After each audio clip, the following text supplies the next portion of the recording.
I'd like to introduce you to Robin Denholm, the chairwoman of Tesla, who would like to say a few words remotely.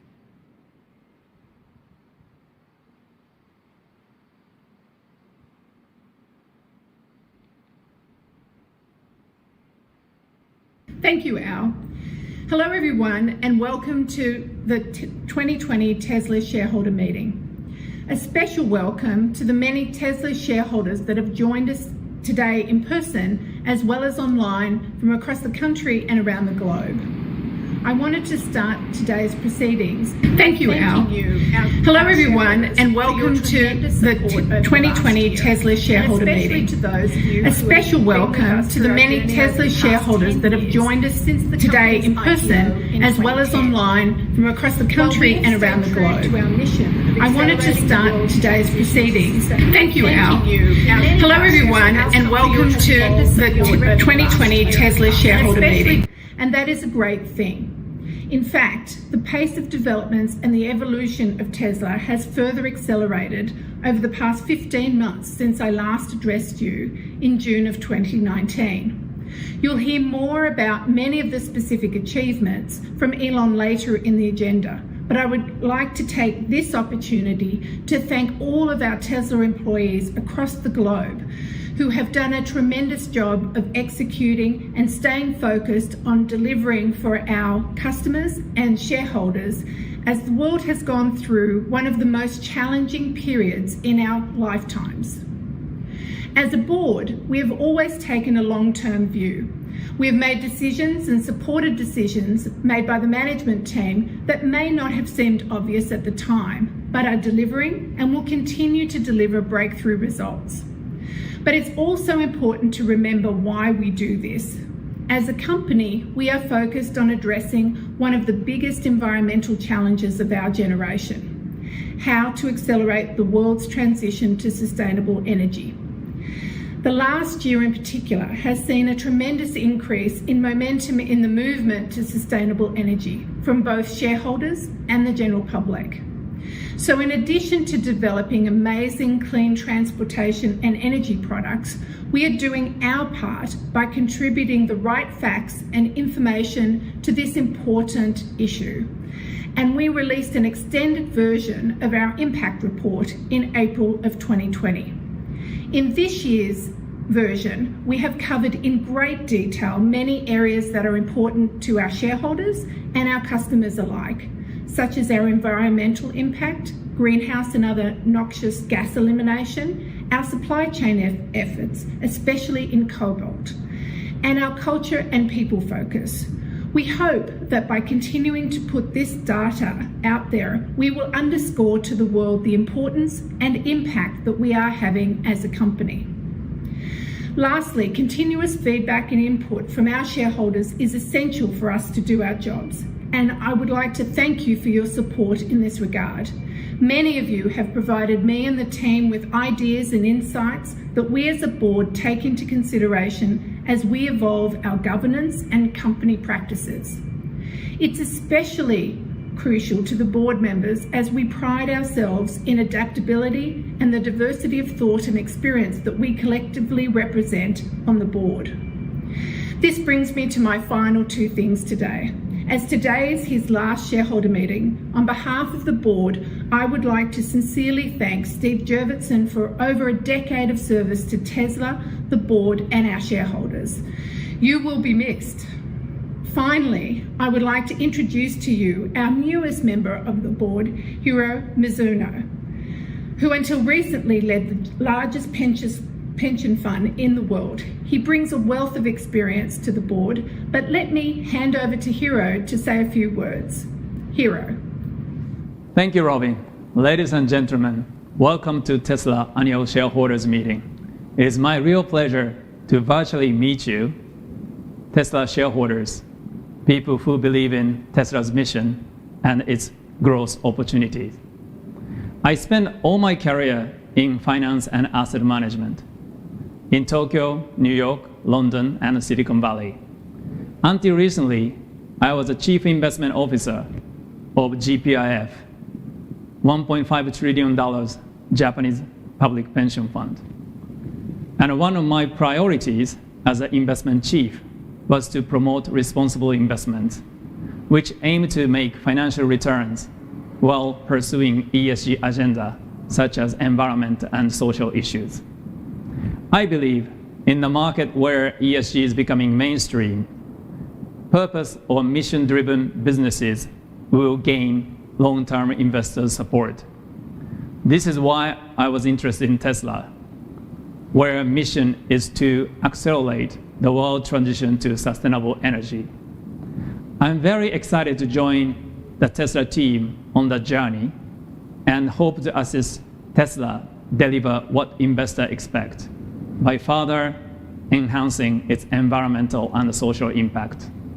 Once again, Tesla shareholders, thanks for your support. I'm looking forward to seeing you in person next year. Thank you. Thanks, Robin and Hiro. I will now call the meeting to order. Please refer to the meeting agenda that has been provided to you and posted also to our virtual meeting site. The time is now 1:49 p.m. Pacific time, and I declare that the polls are now open. We've already received voting proxies from stockholders over the past few weeks, meaning that almost all of the votes that will be counted were already submitted before the meeting. However, if you wish to vote now or to change your prior vote, you may do so through the virtual meeting site. For those that are here in person today, ballots and ballot boxes were available to you at check-in. Tesla's board of directors has appointed Computershare Trust Company to serve as inspector of elections for the meeting. Computershare has taken and signed an oath as inspector of election and has certified that starting on August 13th, 2020, the proxy material or a notice of internet availability of the proxy material were mailed or provided to all Tesla stockholders of record as of July 31, 2020. We have a majority of the outstanding shares represented at the meeting. So I declare that there is now a quorum present and that we may proceed with the meeting. The items on the agenda are as follows. The election of 3 Class 1 directors, Elon Musk, Robin Denholm, and Hiromichi Mizuno, to each serve for a term of 3 years. 2, to approve Tesla's executive compensation on an advisory basis. And 3, to ratify the appointment of PricewaterhouseCoopers, LLP, as Tesla's independent registered public accounting firm for the fiscal year of 2020. Tesla's board has recommended that our stockholders vote for each of the director nominees and for each of those proposals. In addition, we have also received 4 stockholder proposals, as described in the proxy statement. I would like to remind our stockholders that Tesla's board has prepared a statement in opposition to each of these proposals, which appear in the proxy. The first stockholder proposal is an advisory vote regarding paid advertising. Our board has recommended that our stockholders vote against this stockholder proposal. This stockholder proposal comes to us from James Danforth. However, Mr. Danforth has notified us that neither he nor his representative will be presenting the proposal at the meeting today, so we will continue. The second stockholder proposal is an advisory vote regarding simple majority voting in our governing documents. Our board has recommended that our stockholders vote against this stockholder proposal. The proposal comes from James McRitchie, who is on the line to present the proposal today. Mr. McRitchie, I would like to invite you now to present. You'll have 3 minutes.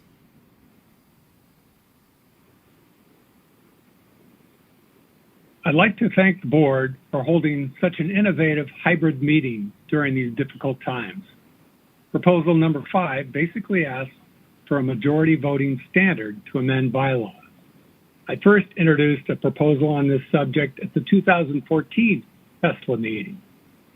Supermajority provisions are generally used to entrench incumbent directors and managers.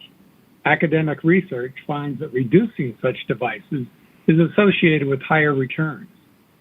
The board's opposition statement argues they tried to adopt a majority standard last year, but shareholders rejected it. However, 99.6% of shares voted for the proposal. Only 0.4% voted against it. The problem was that a little more than 35% of shares went unvoted. The vast majority of retail shareholders often don't bother to vote. Since only 65% of shares were voted, we didn't achieve the 66.67% necessary to overturn the current supermajority bylaw. It appears the proposal failed primarily for three reasons. One, the board put forth less than robust arguments in favor. Two, they added confusion with another proposal to reclassify the board not into a single class, that's the norm, but into two classes, elected in alternating years. Third, the board also failed to make a substantial effort to solicit votes in favor.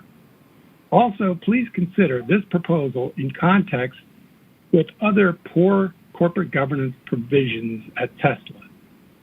First, shareholders can only remove directors for cause. What that basically means is the director has to be caught in criminal activity for shareholders to remove them. Second, because the board is divided into three classes, shareholders can only hold individual directors accountable every 3 years. And third, shareholders cannot call special meetings nor can act by written consent. I hope you will agree. Corporations should not be democratic free zones. Vote for proposal number 5 so that 33% of shares cannot overrule the wishes of 67%. Thank you. Thank you, Mr. McRitchie. We'll now move on to our third stockholder proposal, which is an advisory vote regarding reporting on employee arbitrations. Our board has recommended that our stockholders vote against this stockholder proposal. This proposal comes from NIA Impact Capital, whose representative, Kelly Hall, is on the line to present the proposal today. Ms. Hall, I'd like to invite you to go ahead and present. You'll have 3 minutes.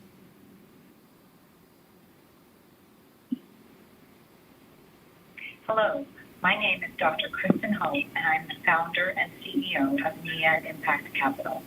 I formally move Proposal 6. This resolution requests that Tesla's Board of Directors oversee the preparation of a report on the impact of the use of mandatory arbitration on Tesla's employees and on its workplace culture. The report will evaluate the association of Tesla's current use of arbitration with the prevalence of both harassment and discrimination in its workplace, and on employees' ability to seek redress should harassment or discrimination occur. This proposal speaks to the widespread experience of discrimination in the workplace by Black, Latinx, and female employees, despite this discrimination being unlawful under the Civil Rights Act of 1964. Tesla has faced a number of serious allegations of racism and sexism at its Buffalo and Fremont plants. Companies that allow bias, discrimination, and harassment in their workplaces are at risk for unnecessary legal, brand, financial, and human capital issues. Support for this resolution is warranted for the following 5 reasons. 1, research shows that companies benefit from diverse and inclusive workplaces. 2, corporate policies that allow harassment and discrimination risk investors' capital. 3, the use of arbitration exposes investors to an unknown level of risk. 4, broad concerns exist with respect to fair treatment in Tesla workplace, and Tesla employees have alleged harassment and discriminations on the basis of both race and gender. Tesla, a company investors love for its innovation, leadership, and wise moat, is increasingly lagging behind its peers in its disclosure related to workplace diversity, equity, and inclusion. Unlike the forward-thinking and innovation in its extraordinary product lines, Tesla has not shown proactive leadership in building a positive company culture or in addressing concerns about its workplace practices. In these material issues, Tesla lags behind its technology and automotive competitors. The use of arbitration limits employees' remedies for wrongdoing, precludes employees from suing in court, and often keeps underlying facts, misconduct, or case outcomes secret, therefore preventing employees from learning about and acting on shared concerns. Simply stated, arbitration allows bad corporate behavior, like bias, harassment, and discrimination to continue, hidden from employees and investors. To maintain Tesla's wide moat, it is essential that the board seriously assess the implications of the use of arbitration and that Tesla begin to take seriously the need to ensure a fair, equitable, positive, and inclusive workplace. Thank you. Thank you, Ms. Hall. Our fourth and final proposal is an advisory vote regarding reporting on human rights. Our board has recommended that stockholders vote against this proposal. This proposal comes to us from the Sisters of Good Shepherd, New York Province, whose representative, Terrence Collingsworth, is on the line to present today. Mr. Collingsworth, I would like to invite you to speak now. You have 3 minutes for your proposal. Thank you. I'm Terry Collingsworth, Executive Director of the International Rights Advocates. I'm here representing the Sisters of Good Shepherd, New York Province, to present item 7 on human rights disclosure, which calls upon Tesla to issue a report to describe board oversight of human rights and its human rights due diligence process, including systems to provide meaningful remedies when human rights impacts occur.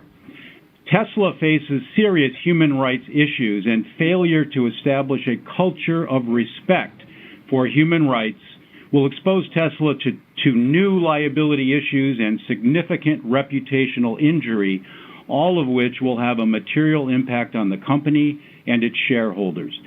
The need to set a new course for human rights compliance at Tesla is glaring.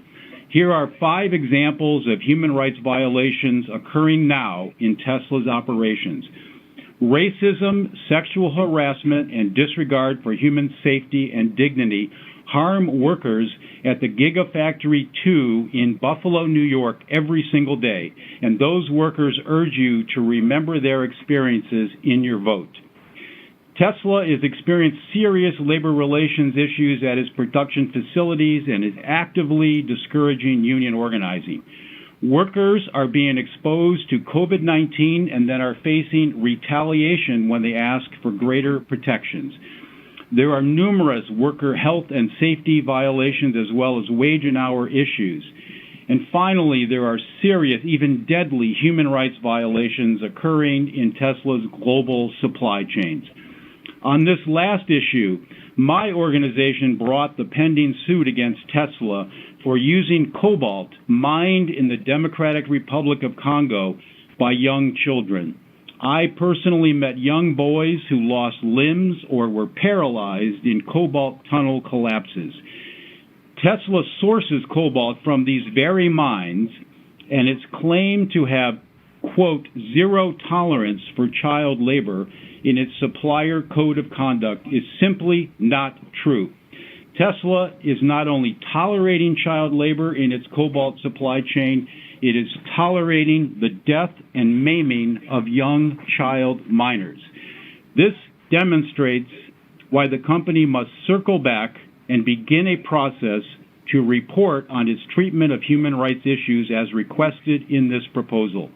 I think consumers will have zero tolerance for a company that is exposed as being indifferent to killing and maiming child miners.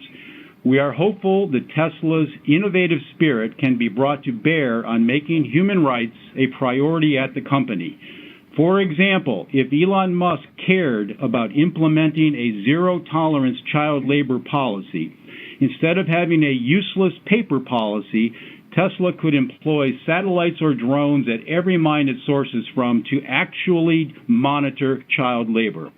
I encourage all Tesla shareholders to vote for Item 7, Human Rights Disclosure. Thank you for your attention. Thank you, Mr. Collingsworth. At this time, I'd like to thank our stockholders for all of their active participation in today's meeting and for those who just presented on the line. I'd also like to read some of the comments that have been submitted by you over the course of the meeting. The first comment comes from Michael Overbaugh. I take great pride in the fact that we haven't had to stoop to the level of what advertising represents to get where we are today. I'd hate to give in to that kind of temptation now when we're so close to becoming a household name that's based solely on our merit alone. But if assets do end up having to be set aside for marketing, I'd like to suggest that rather than shoving ads down the customers' throats, we establish some sort of hardcore nationwide campaign and event with the goal of getting as many people as possible behind the wheel of a Tesla for an introduction drive. It's well known how far just doing that alone goes to converting people into fans. A line I recently ran across says, "You can talk all about the specs as much as you want, but when it comes to buying a car, what ultimately puts butts in seats is the feeling that the vehicle gives you. By demonstrating that Tesla clearly has both the specs and the feeling, what more needs saying?" Our second comment comes from the United Steelworkers on behalf of the Clean Air Now Coalition of Western New York by Sabrina Liu. Proposal, and it reads as follows. Proposals 6 and 7, up for vote this year, are the results of widespread concern about mistreatment of Tesla workers at U.S. factories and across the supply chain. It is clear that Tesla is not interested in addressing the harm they have caused to their workers, as their board is advising shareholders to vote against the proposal. We're urging all shareholders to vote in favor of Proposals 6 and 7. And on behalf of our workers at the United Steelworkers here in Western New York, and for Tesla employees across the country and across the global supply chain, while this doesn't repair the harm that's already been caused to countless employees, nor repair harm to children and communities forced into slave labor in the DRC, they represent steps towards a more just workplace at Tesla. This concludes all of the comments. Thank you all for your participation in the comments. We'll now have a final opportunity for any of you to submit proxies in order for them to be counted. So I'll pause and wait for a moment for you to do that.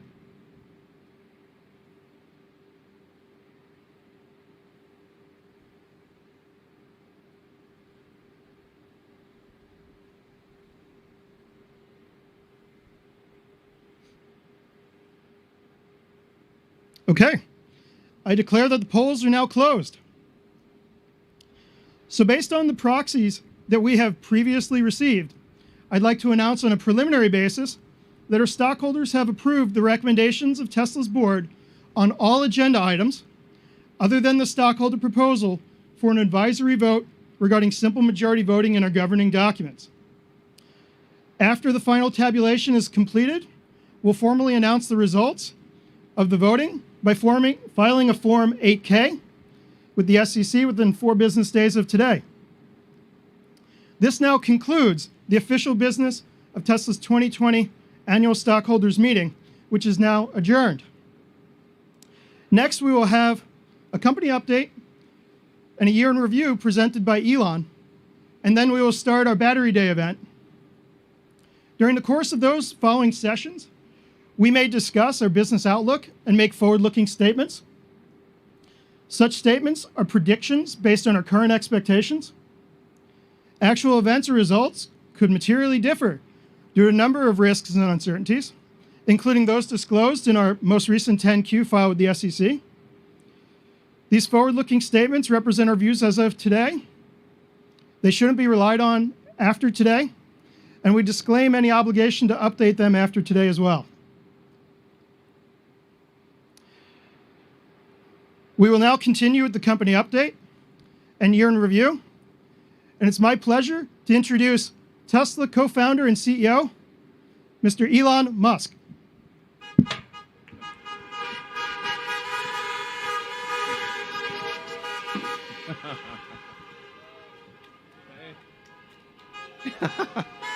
Hey, everyone. Well, I mean, this is definitely a new approach. We got the Tesla drive-in movie theater, basically. It's good to see everyone. It's a little hard to read the room with everyone being in cars, but it's it's the only way we could do it. So hopefully it's cool, and hopefully you can hear me. Can you guys hear me? Okay. All right, great. All right, well, thanks for coming.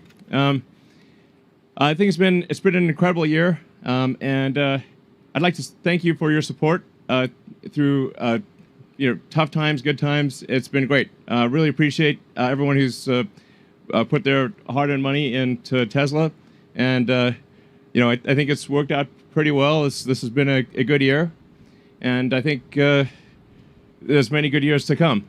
So I'll go through the sort of the shareholder presentation, I think, fairly quickly, because the sort of real main event here is Battery Day. So, really, I'm just going through a recap of what's happened over the past year or so. I think starting from in terms of our ability to create a factory, huge kudos to the Tesla Shanghai team for being able to go from literally a dirt pile to volume production in 15 months. It's like, damn. Yeah. So, and I think something that's really quite noteworthy here is Tesla is the only foreign manufacturer to have a 100% owned factory in China. So this is often not well understood or not appreciated, but to have the only 100% owned foreign factory in China is a really big deal, and it's paying huge dividends here. So we really wouldn't have the results that we have had this year without the great efforts of the Tesla China team. So I'm super appreciative of that. And we'll see the Shanghai factory continue to scale quite a bit from where it is right now. I think we really could expect that to be, over time, a factory that produces over 1 million vehicles a year. Yeah, it's cool. So let's see. So we also reached in the past year volume production of the Model Y, and this was the smoothest launch that we've ever had. So I think we're definitely getting better at new vehicle launches and building factories and scaling production. As you've heard me say before, it's the hardest thing is scaling production, especially of a new technology. It's insanely difficult. Making a prototype is relatively easy, and if I think like what is the real achievement of Tesla in sort of car company terms, it's like it wasn't making sort of exciting prototypes. It was that Tesla was really the first company in about a century in the U.S., the first U.S. company in the U.S. to reach volume production and be sustainably profitable. Like the crazy thing is this has really not happened in 100 years. That's the actual super hard part. And we now have 4 vehicles in volume production, S3 XY. So also the toughest joke, I think maybe ever. It was a very difficult joke to make. So we also introduced the lowest cost solar in the US. It's only $1.49 a watt. And we really just simplified the whole value chain.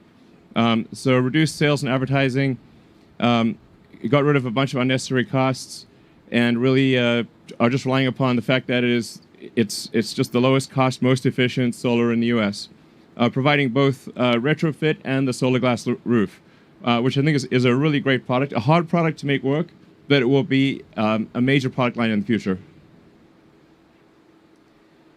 And we also got 4 consecutive quarters of GAAP profitability, which was very difficult. Yeah. So, and certainly a testament to the hard work of people at Tesla. I mean, to do this in extremely difficult times against a wide range of adverse circumstances was insanely hard, but we got it done. So, and I think the future is looking like I think very promising from sort of an annual profitability standpoint. So in order to achieve, in order to sort of do well financially, you really need economies of scale, and you need ideally the best technology. And I think we had the best technology for a while, but now we are also achieving economies of scale. So, and we're also rapidly improving autonomy, which is a massive value add to each car. So, I think the value of Tesla is going to be like total, just on the vehicle side, total vehicles produced times the value of autonomy. That's a way to think about the future value of Tesla. We also have consistent free cash flow generation. This is really important for growth. And a key element here is tightening up the time from when a car is ordered to when it is built and delivered.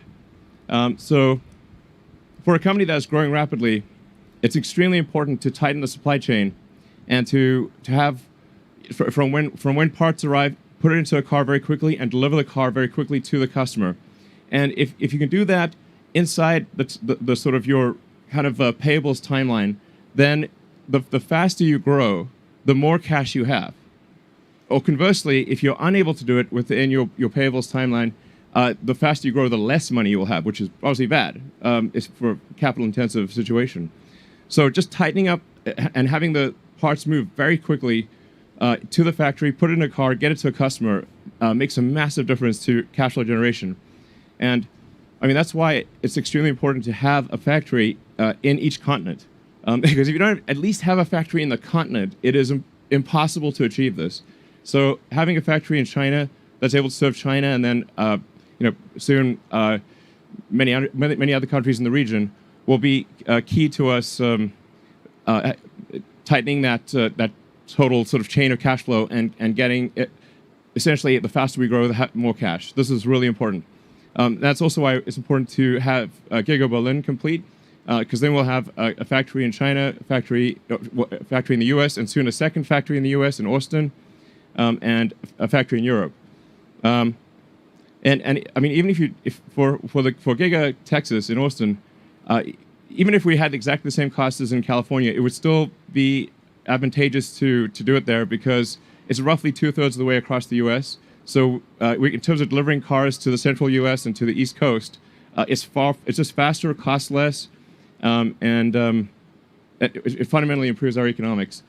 So I think this is also maybe something that's not fully appreciated of just how important it is to have a factory at least on the continent or reasonably close to where the end customers is, so you can tighten that whole chain. Industry performance. We've while the rest of industry has gone down, Tesla has gone up. And I think this speaks to thanks.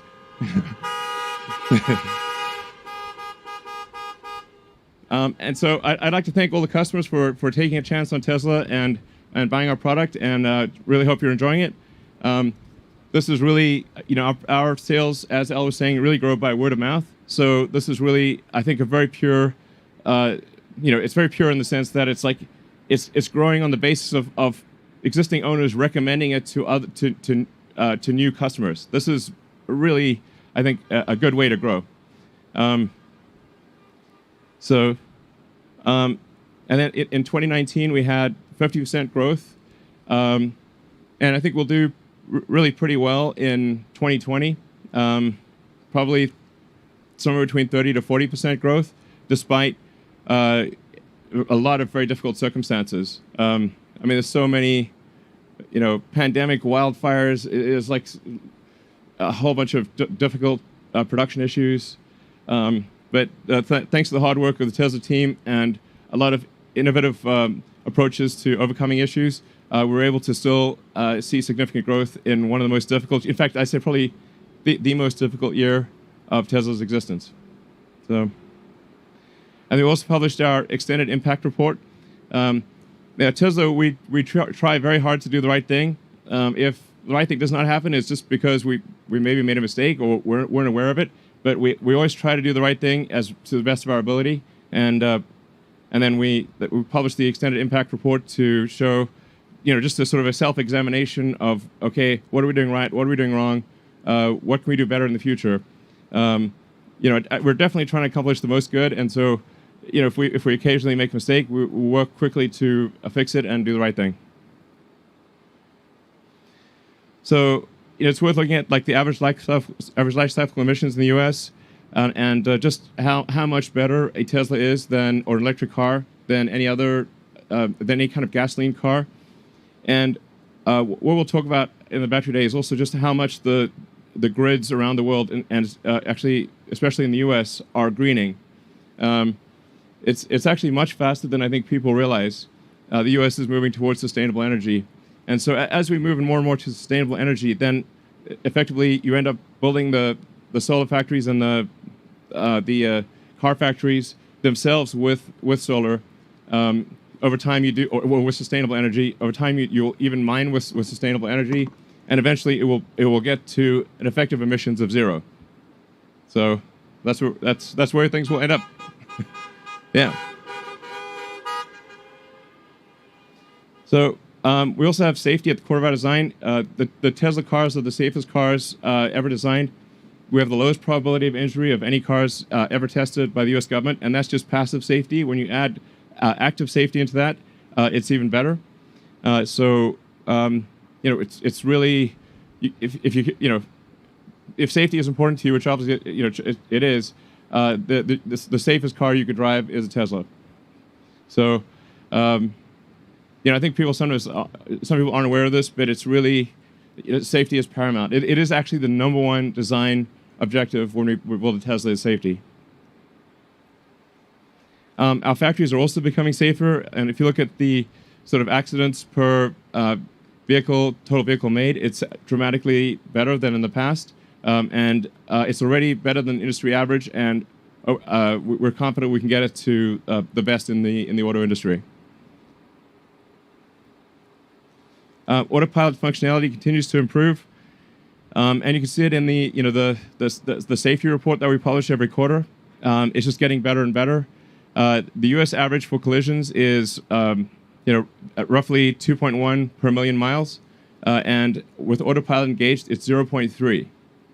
I mean, this is a profound difference. It really massive, and this will get even better. So. We're confident that over time we can get the probability of an accident, especially the probability of injury, to 10 times better than the industry average, like an order of magnitude better. So that's just a lot of lives saved and a lot of injuries avoided. So that's a huge priority for us. On the Autopilot front. I think it's kind of hard for people to judge the progress of Autopilot. Like I'm driving. I as a matter of course I've always done this. I drive the bleeding edge alpha build of Autopilot, and so I sort of have insight into what is going on. Previously about a couple of years ago we were kind of stuck in a local maximum, so we were improving, but like the improvements kind of started tailing off and just not getting where they needed to be. We were quite close to sort of getting trapped in a local maximum. And so we had to do a fundamental rewrite of the entire Autopilot software stack and all of the labeling software as well. So we're now labeling in 3D video. So this is hugely different from previously where we were labeling essentially a bunch of single images from the 8 cameras, and they would be labeled at different times by different people. And some of the labels, you literally can't tell what it is you're labeling. So it basically made it sort of in some cases impossible to label, and the labels had a lot of errors. Now, with our new labeling tools, we label it in video. So we actually label entire video segments, and the system. So you get basically a surround video thing to label, and with the surround video and with time. So it's now taking all cameras simultaneously, and looking at how the images change over time and labeling that, and then the sophistication of the neural nets in the car and the overall logic in the car has improved dramatically. I think we'll hopefully release a private beta of Autopilot, or the full self-driving version of Autopilot, in, I think, a month or so, and then people will really understand just the magnitude of the change. It's profound. So, yeah. Anyway, so you'll see it's just like a hell of a step change. But because we had to rewrite everything, labeling software, just the entire code base, it took us quite a while, and the sort of new sort of, I call it like 4D in the sense that it's 3 dimensions plus time. It's just taken us a while to rewrite everything, and so you'll see what it's like. It's amazing. Yeah, it's just clearly going to work. Tesla core competencies, we've got engineering, obviously. But also manufacturing. I think manufacturing is underappreciated in general. And the difficulty of designing the machine that makes the machine is vastly harder than the machine itself. So, the designing, like making a Model 3 or Model Y or Cybertruck prototype is really quite trivial compared to designing the factory that makes it. Especially if it's new technology and you want to use new manufacturing methods, it's just at least 10 to 100 times harder to do the factory than the prototype. And that's why you see a lot of companies out there or startups, they'll bring out a prototype, but they just can't get it over the hump for manufacturing, because manufacturing of new technology especially is the hardest thing by far. Like basically the prototype is at best 10% of the difficulty and probably closer to 1%. And then software. Tesla is both a hardware and a software company. So a huge percentage of our engineers are actually software engineers. And you can think of our car as kind of like a laptop on wheels. And so software is incredibly important. And so not just in the car, but also in the factory. So the factory software is extremely important. Just software in general. These are fundamental. These are the 3 critical areas that are needed to make for an awesome company. So, yeah. So we have now we'll soon have 3 new factories, incremental, on. Well, we have one already on 3 different continents. Shanghai. We're expanding the Shanghai with the second phase. Berlin is making rapid progress, and Texas is making even faster progress. So, yeah. With each factory, what we're trying to do is also improve the manufacturing technology. So, it's in some cases like the Model Y made in Berlin might look the same, but it actually is made in a much more efficient way. And yeah, we'll talk about that later in the battery presentation. Yeah, launched Megapack. It's a 3 megawatt hours all-in-one energy storage solution. So it's been great overall. Yeah. All right, and I think that's basically it. Right. All right. Thank you. All right. Well, thanks everyone for coming, and we'll be back in a little bit to go through the battery stuff. And there's a little bit more in addition to the battery stuff. We got a few extras as well. So I think you'll really like what we have to say on batteries. The battery stuff we're going to talk about is truly revolutionary and essential to Tesla's goal. The fundamental good of Tesla. It's like if you look back in history and say what good did Tesla do. The good will be to by how many years did we accelerate sustainable energy? That's like the true metric of success. It matters if sustainable energy happens faster or slower, and so that's really like how I think about Tesla and how we should sort of assess our progress. By how many years did we accelerate sustainable energy?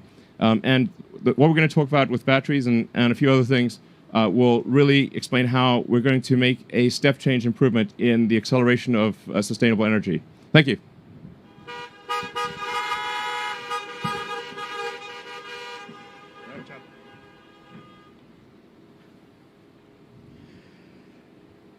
Hi, folks. That was great. We're going to take a short break before we begin the Battery Day event.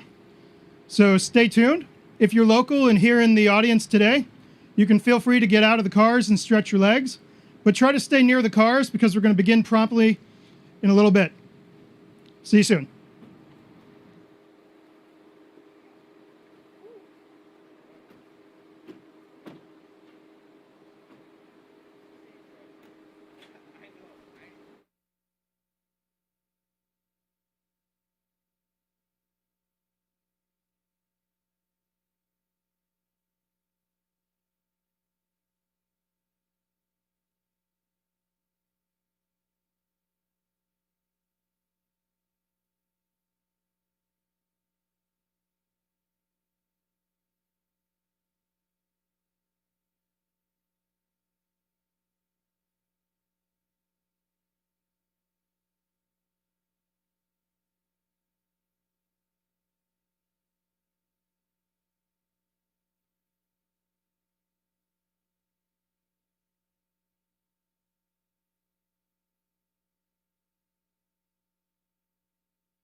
All right. So, Hello, everyone. introduce yourself? Sure. Yeah. Thanks, Elon. Oh, hi. I'm Drew Baglino, SVP of Powertrain and Energy Engineering at Tesla, and I'm incredibly excited to talk about what we've been doing at batteries here at Tesla. Great. So let's see. You got the clicker. Yeah, I've got the clicker. Yeah. Okay. Let's. I'll take it at first, perhaps. Sure. So obviously the issues we're facing are very serious. With climate change, and we're experiencing these issues on a day-to-day basis. It's incredibly important we accelerate the advent of sustainable energy. Time really matters. This presentation is about accelerating the time to sustainable energy. So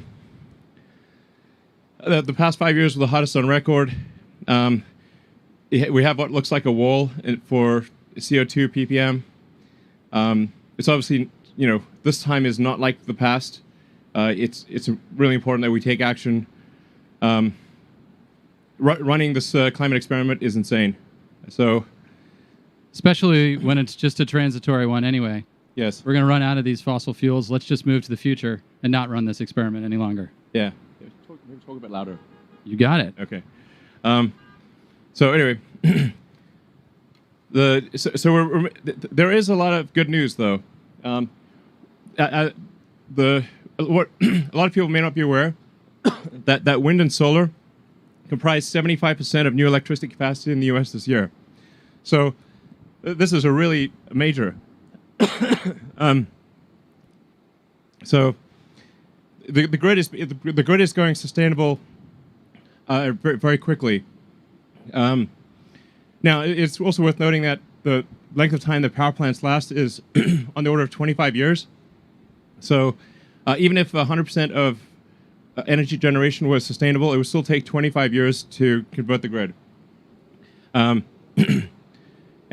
it's also worth noting that in the past 10 years, power production from coal has dropped in half. So it went from 46% of electricity in 2010 to 23% in 2020. So this is a massive improvement. So good things are happening on a lot of levels. We just need to go faster. So in terms of Tesla's contribution, we've delivered over 1 million electric vehicles, 26 billion electric miles driven, and many gigawatt hours of stationary batteries, 17 terawatt hours of solar generated. So I think solar is sometimes underweighted at Tesla, but it is a massive part of our future. The three parts of a sustainable energy future are sustainable energy generation, storage, and electric vehicles. So we intend to play a significant role in all three. So to accelerate the transition to sustainable energy, we must produce more EVs that need to be affordable and a lot more energy storage while building factories faster and with far less investment. So goal number one is a terawatt hour scale battery production. So Tera is the new giga. And a terawatt is 1,000 times more than a gigawatt. So we used to talk in terms of gigawatts. In the future, we'll be talking in terms of terawatt hours. So this is what's needed in order to transition the world to sustainability. Yeah, and you can see we're talking about 100x growth in batteries for electric vehicles to achieve this mission. And we are going to get there. It's just a matter of how fast, and our intention is to accelerate it. Yeah. You basically need on the order of roughly 10 terawatt hours a year of battery production to transition the global fleet of vehicles to electric. And the average vehicle lasts 15 years, so we're talking about 150 terawatt hours, give or take, to transition the whole all vehicles of all types to electric. Yeah, so it's a lot of batteries, basically. Yeah, so... And then on the grid side, we have a similar mountain to climb, 1,600 times growth from today's grid batteries to go 100% renewable on the grid and to take all of the existing heating fossil fuel uses in homes and businesses 100% electric. Yeah, and this number I think might grow even more. As the world economy matures and as countries with high populations industrialize, we could see this number be even more. But let's say it's like roughly 20 to 25 terawatt hours per year, sustained for 15 to 25 years to transition the world to renewable. This is a lot. Yeah. So today's batteries cannot scale fast enough. They're just too small. For Giga Nevada, 150 gigawatt hours per year is like what we probably expect to make out of there. But this is really pretty small in the grand scheme of things. That's only 0.15 terawatt hours. And they cost too much. So we would need 135 fully built out Nevada gigafactories to achieve 20 terawatt hours a year. It's not scalable enough of a solution. We need a dramatic rethink of the cell manufacturing system to scale as fast as we can and should. Yeah, and I think we should view this as more than just a question of money. Money is sort of like an ethereal thing, but it's really the amount of effort. You have a certain amount of effort, in terms of people and machines, and depending on how efficient that effort is, for a given amount of effort, you want the most amount of batteries. So it's not just a question of like, well, if we had $2 trillion, tomorrow you could make this. It's not that easy. You actually need to organize a massive number of people, build a lot of machines, build the machines that make the machines. And so it's incredibly important to have that effort yield the most number of batteries. So, and then goal two, obviously, we need to make more affordable cars. I think one of the things that troubles me the most is that we don't yet have a truly affordable car, and that is something that we will make in the future. But in order to do that, we've got to get the cost of batteries down. We've got to make, and we've got to be better at manufacturing, and we need to do something about this curve. The curve of the cost per kilowatt hour of batteries is not improving fast enough. So we've given this a lot of thought over many years to say, okay, how can we radically improve the cost per kilowatt hour curve? It's been somewhat flattening out, actually, in recent years. So early growth was promising, but you can see we're kind of plateauing. Yeah. So that's what's motivating us to rethink how cells are produced and designed. Yeah, exactly. And EV market share is growing, but EVs, aren't accessible to all. And you can see, as Drew was saying, it's like starting to flatten out a little bit because the rate of improvement of the affordability of cars is just not fast enough. So that's why we got Battery Day. Yeah. To make the best cars in the world, we design vehicles and factories from the ground up. Next. Yeah. And now we do this for batteries as well. Yeah. It's weird, the slides don't show up quite right. Anyway, what shows up on the screen is not quite what shows up there. Anyway. Oh, okay. It's different. Yeah, I think it's because that's... Yeah. No, that one's current, supposed to be current. Anyway. So let's get started. We have a plan to halve the cost per kilowatt hour. Yeah. And it's not a plan that rests on a single innovation, some research project that'll never see the light of day. It's a plan that has taken creative engineering and industrialization across every facet of what makes a cell into a battery pack, from raw material to the finished thing. And we're going to go through that plan with you today, step by step, and build up how we get to these goals and how we accelerate this transition and make our vehicles and our grid batteries more affordable.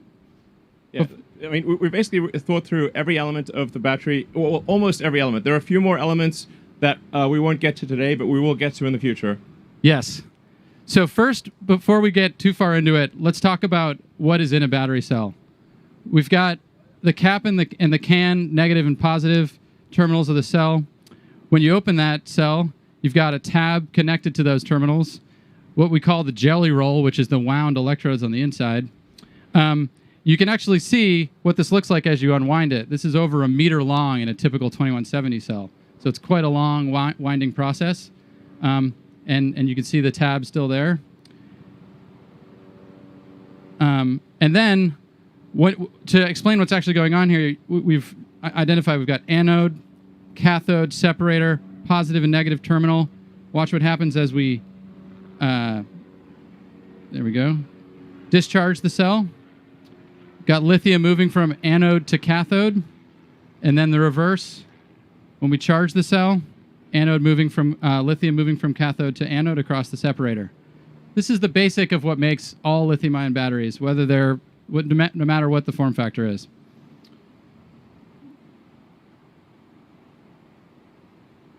And when we look at what's happened to date, at least in our products, we've moved from the 18650 form factor to the 2170 form factor through great collaboration with our partners, Panasonic, new partners like LG and CATL, and probably others in the future. Yeah. Actually, so a slight note on why is the one called the 18650, although not on the slide, versus the 2170, is that the first two digits refer to the diameter, and the second two digits refer to the length. So that helps explain why are these weird. What's up with these weird numbers? But like nobody could explain to me why there was an extra zero. So I said, like, okay, well, we're deleting the zero that nobody can explain in future form factors. So that's why it's technically like the 18650 bizarrely, but going forward it's the 2170 because we just got rid of the extra zero because it's pointless. And this was a evolutionary step, going from 1865 to 2170, bringing 50% more energy into the cell. But when we look to the ideal cell design, if we were to do it ourselves, we need to go beyond just what we're looking at us in front of us, and study the full spectrum of options. So as you can see, we kind of swept the key figures of merit, how much we can reduce the cost, and how much vehicle range increases as we change the outer diameter of the cell. We found a sweet spot somewhere around 46 millimeters. But it's not just about a bigger form factor. Like anybody could make a bigger form factor. Any fool could make a bigger form factor. We not any fool. Yeah, exactly. There are problems as you make cells larger. In fact, supercharging and thermals in general become really challenging as you make bigger cells. And this was the challenge that our team set our sights on to overcome. And we did. We came up with this tabless architecture that maybe you've heard about, that basically removes the thermal problem from the equation and allows us to go to the absolute lowest cost form factor and the simplest manufacturing process. And this is what we mean when we talk about tabless. It's kind of a beautiful thing.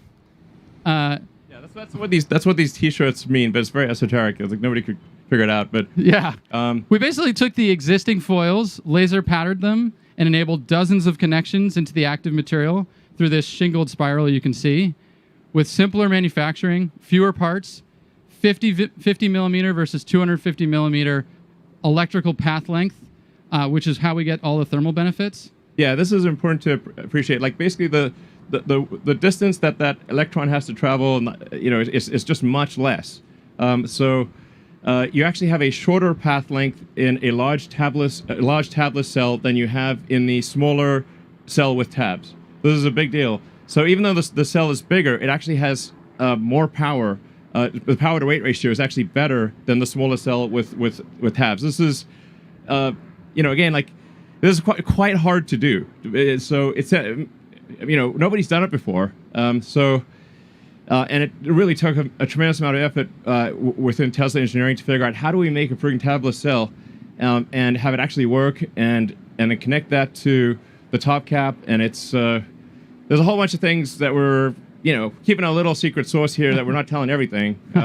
But sometimes what's elegant and simple is still hard, and it took us a lot of trials, but we're happy where we ended up. Yeah, I mean everything's simple in recollection. After you simple, everything it's hard until it's discovered, and then it's simple. So anyway, there's a lot of really cool things going on that enable tabless, and it's really due to a really great engineering team. Drew and the rest of the team have done amazing work in achieving this tabless construction. And it sounds, I think it may sort of sound a bit silly to some people, but this is like, if for people that really know cells, this is a massive breakthrough. For cylindricals to be able to get rid of the tabs dramatically simplifies winding and coating. Yeah.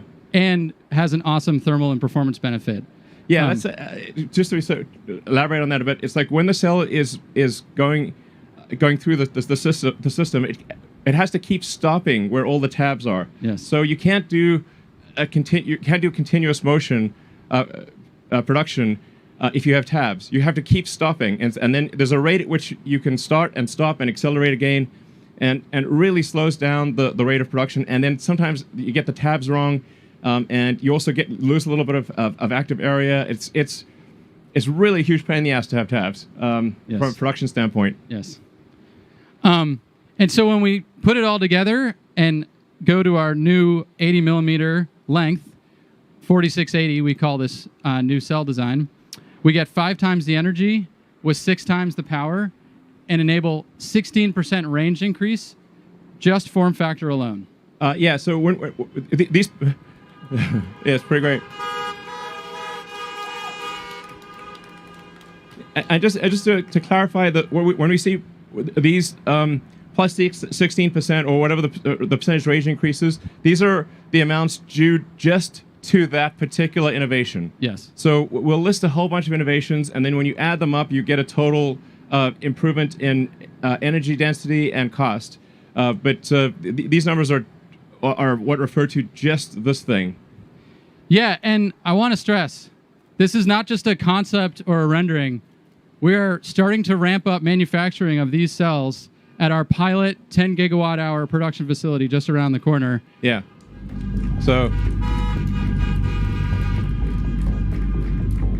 yeah. It's a video of some of what's going on in the plant.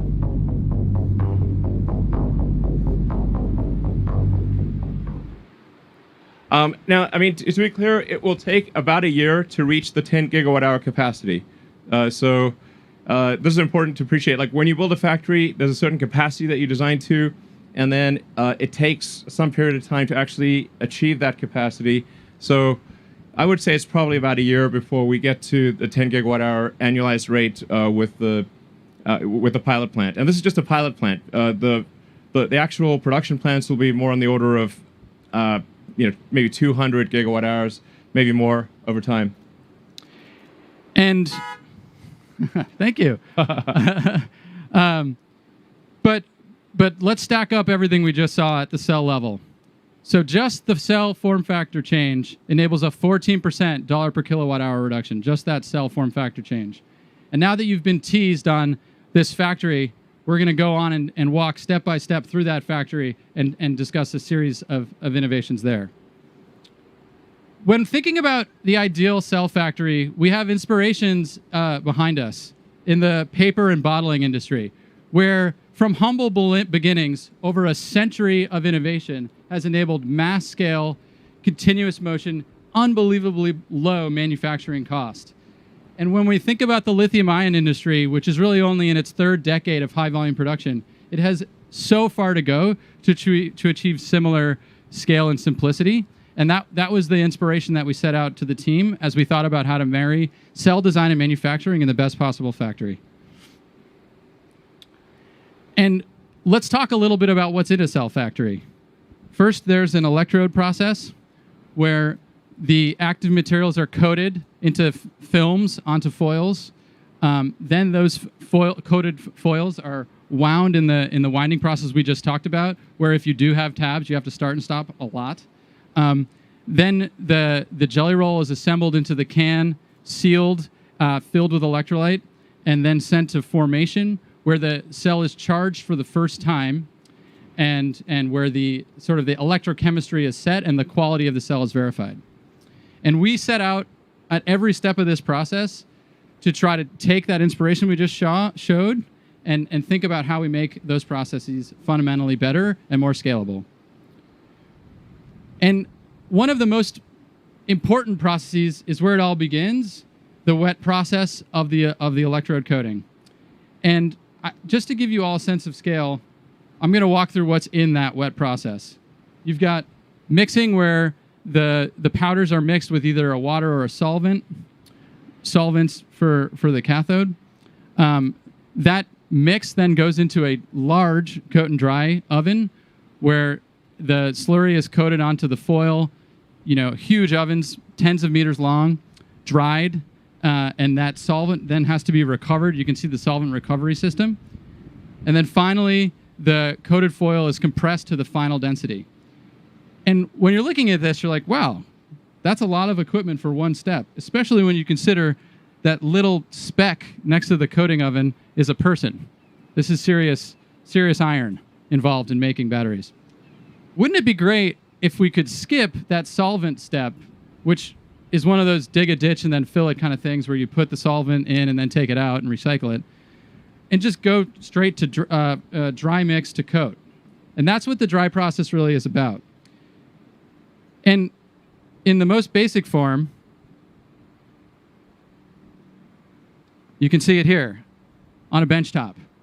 Literally, powder into film. As simple as that. I mean, it's hard, actually, just to be clear. So, if this was easy, everyone would do it. So it's not like dry coating electrode is actually easy. It's actually very hard to do what appears to be a simple thing. And it's worth noting, we did acquire Maxwell as like a little over a year ago, I guess.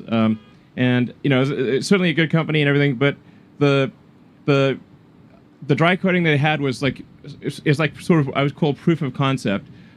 Since the acquisition, we've actually revved the machine that does the dry coating 4 times. So we're in revision 4 post acquisition of the machine, and there's still a lot of work to do.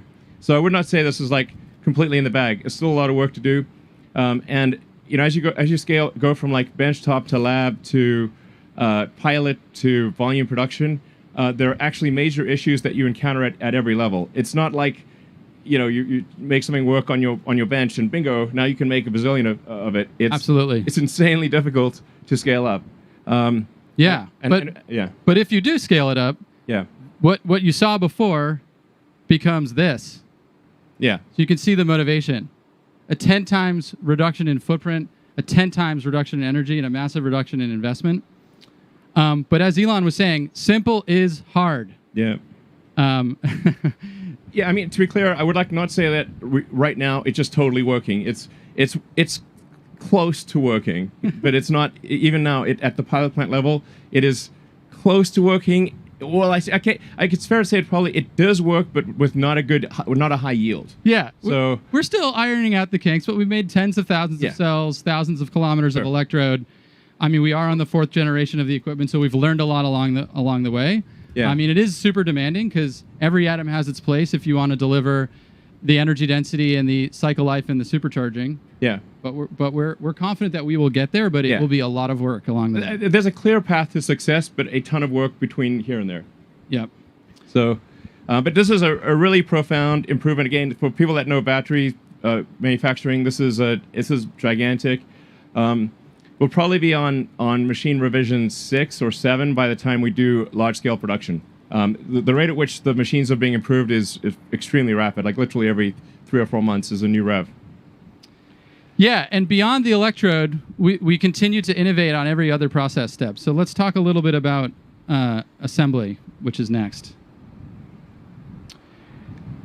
The key to a high-performing assembly line is accomplishing processes while in motion, continuous motion, and thinking of the line as a highway, max velocity down the highway, no start and stop, no city driving. Exactly, no stoplights and traffic lights or anything. You want the highway. I want the highway. Yeah. And together with our internal design team that makes this equipment and designs this equipment, we coupled thinking about how to make the best cell with thinking about how to make the best equipment so that we could accomplish the fastest parts per minute rates on all of these tools.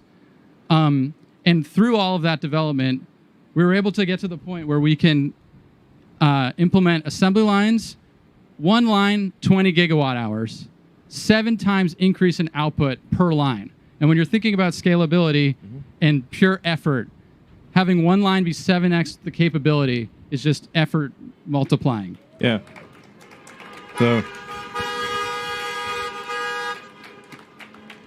yeah, you can sort of think about like the sort of the fundamental physics of a factory or something. Like, I think it's actually quite a lot like the rocket equation, where you've got basically in the rocket equation you've got your exhaust velocity and then the log of the start to end masses. So it's basically saying, how fast are things going and what percentage of the factory volume is doing useful work. And conveyance does not count as useful work. So only the value-added steps. yeah, if you break the factory down into cubic meter sections, and say, or smaller, it could be like 1 liter sections, and say, is a majority of this volume doing useful work? You would be astounded at how bad most factories are. They're like maybe 2 or 3%, including our factory in Fremont. So I think it is possible to get to at least 10 times that volumetric efficiency. So more like 30% ish, maybe more, and be 10x better, which means the factory can be 10 times smaller. And then the other thing is how fast are things going through the factory? It's like speed and density. The faster you go, like if a factory that's moving at say twice the speed of another factory is equivalent to two factories basically, and the company that will be successful is the company that with one factory can accomplish what other companies take 2 or 3 or 4 factories to do. So this is what we're trying to do here is say, okay, how do we with one factory achieve what maybe 5 or even 10 factories would normally be required to achieve? And the vertical integration with the machine design teams at Groman and Hybar and others allows us to really accomplish that, because we don't have all these edge conditions between one piece of equipment and another. We can design the entire machine to be one machine and remove all of these unnecessary steps. Yeah, I mean, basically Tesla is aiming to be the best at manufacturing of any company on Earth. This is the thing that's actually most important in the long run. I think, just from a company standpoint and from basically achieving sustainability as fast as possible.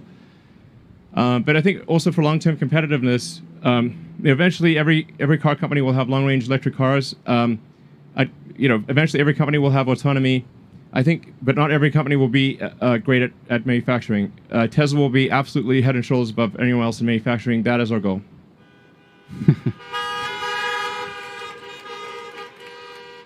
Manufacturing is hard, and hard problems are fun to Yeah. solve. Okay, now let's talk about formation. In a typical cell factory, formation represents 25% of the investment. And what is formation? It's charging and discharging cells and verifying the quality of the cell. Turns out we've charged and discharged billions and billions of cells in our vehicles, so we know a thing or two about that. The typical formation setup is you charge and discharge each cell individually. In our car, we charge thousands of cells at once. And we took our principle and our power electronics, leveraging Powerwall, vehicle battery management systems, and others, to dramatically improve the formation equipment cost effectiveness and density. 86% reduction in formation investment, 75% reduction in footprint. So,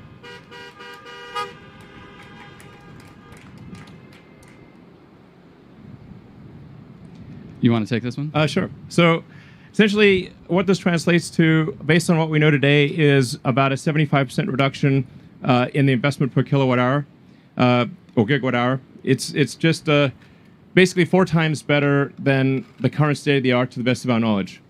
And I think there's probably room to improve even beyond that. Definitely. Definitely, yeah.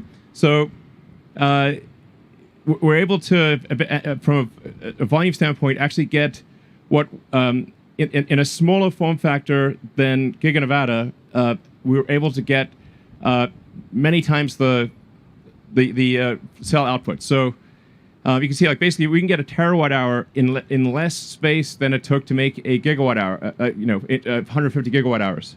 So this is pretty profound. It's like I would actually not have thought this was possible several years ago. That we could actually get to terawatt hour scale in less space than what we currently envision for doing 150 gigawatt hours. Yes, simpler accelerates terawatt hour scale, and that's what we need to do to accelerate our mission. And as Elon said, we're going to try to even improve on this as we push towards our goals, which are. Yeah. So this is just for. This is just talking about Tesla internal cell production. As I tweeted out earlier, we will continue to use our cell suppliers, Panasonic and LG and CATL, and so this is 100 gigawatt hours supplemental to what we buy from suppliers. Yeah, essentially, this does like reduce our weighted average cost of a cell because, but it allows us to make a lot more cars and a lot more stationary storage, and then long term, we're expecting to make on the order of 3,000 gigawatt hours or 3 terawatt hours per year. I think we can. I think we've got a good chance of achieving this actually before 2030, but I'm highly confident that we could do it by 2030. When you look at the size of that factory on the previous page, it really shows how enabling all of these advancements are in achieving a 3 terawatt hour goal by 2030.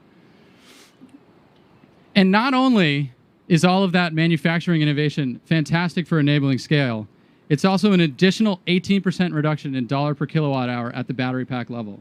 But wait, there's more. But wait, there's more. Yeah. So we have a manufacturing system. We've got a cell design. What are the active materials we're going to put in that cell design? Let's talk about the anode first. Let's talk about silicon. Why is silicon awesome? It's awesome because it's the most abundant element in the Earth's crust after oxygen, which means it's everywhere. It's sand. Yeah. Sand is silicon dioxide. Yeah. And it happens to store 9 times more lithium than graphite, which is the typical anode material in lithium-ion batteries today. So why isn't everybody using it? The main reason is because the challenge with silicon is that it expands 4x when fully charged with lithium. And basically, all of that expansion stress on the particles start cracking, they start electrically isolating, you lose capacity, the energy retention of the battery starts to fade, and it also gums up with a passivation layer that has to keep reforming as the particles expand. Yeah, basically, with silicon, the cookie crumbles and gets gooey. That's basically what happens. Good analogy. Yeah. And current approaches to solve this, which exist, I mean, we have silicon in the cars that you're all in right now, are involved highly engineered, expensive materials in the scheme of things. Now, they're still great, and they enable some of the benefits of silicon. They just don't enable all of it, and they're not scalable enough. And you can see some of the things that maybe you've heard of, SiO, silicon with carbon, or silicon nanowires. I mean, that's kind of the space right now. What we're proposing is a step change in capability and a step change in cost. And what that really is to just go to the raw metallurgical silicon itself. Don't engineer the base metal. Just start with that and design for it to expand in how you think of the particle in the electrode design and how you code it. Yeah, I'm not sure if you saw this. Basically, $1 per kilowatt hours. Yeah. Basically, if you use simple silicon, it's dramatically less than even the silicon that is currently used in the batteries that are made today. And you can use a lot more of it. The anode would cost, with this silicon, and the anode costs $1.20 a kilowatt hour. Yeah. And how does it work? Start with raw metallurgical silicon, stabilize the surface with an elastic ion-conducting polymer coating that is applied through a very scalable approach. No like chemical vapor deposition, no highly engineered high capex solutions, and then integrated into the electrode through a robust network formed out of a highly elastic binder. And in the end, by leveraging this silicon to its potential, we can increase the range of our vehicles by an additional 20%, just this improvement. Yeah, it gets cheaper and longer range.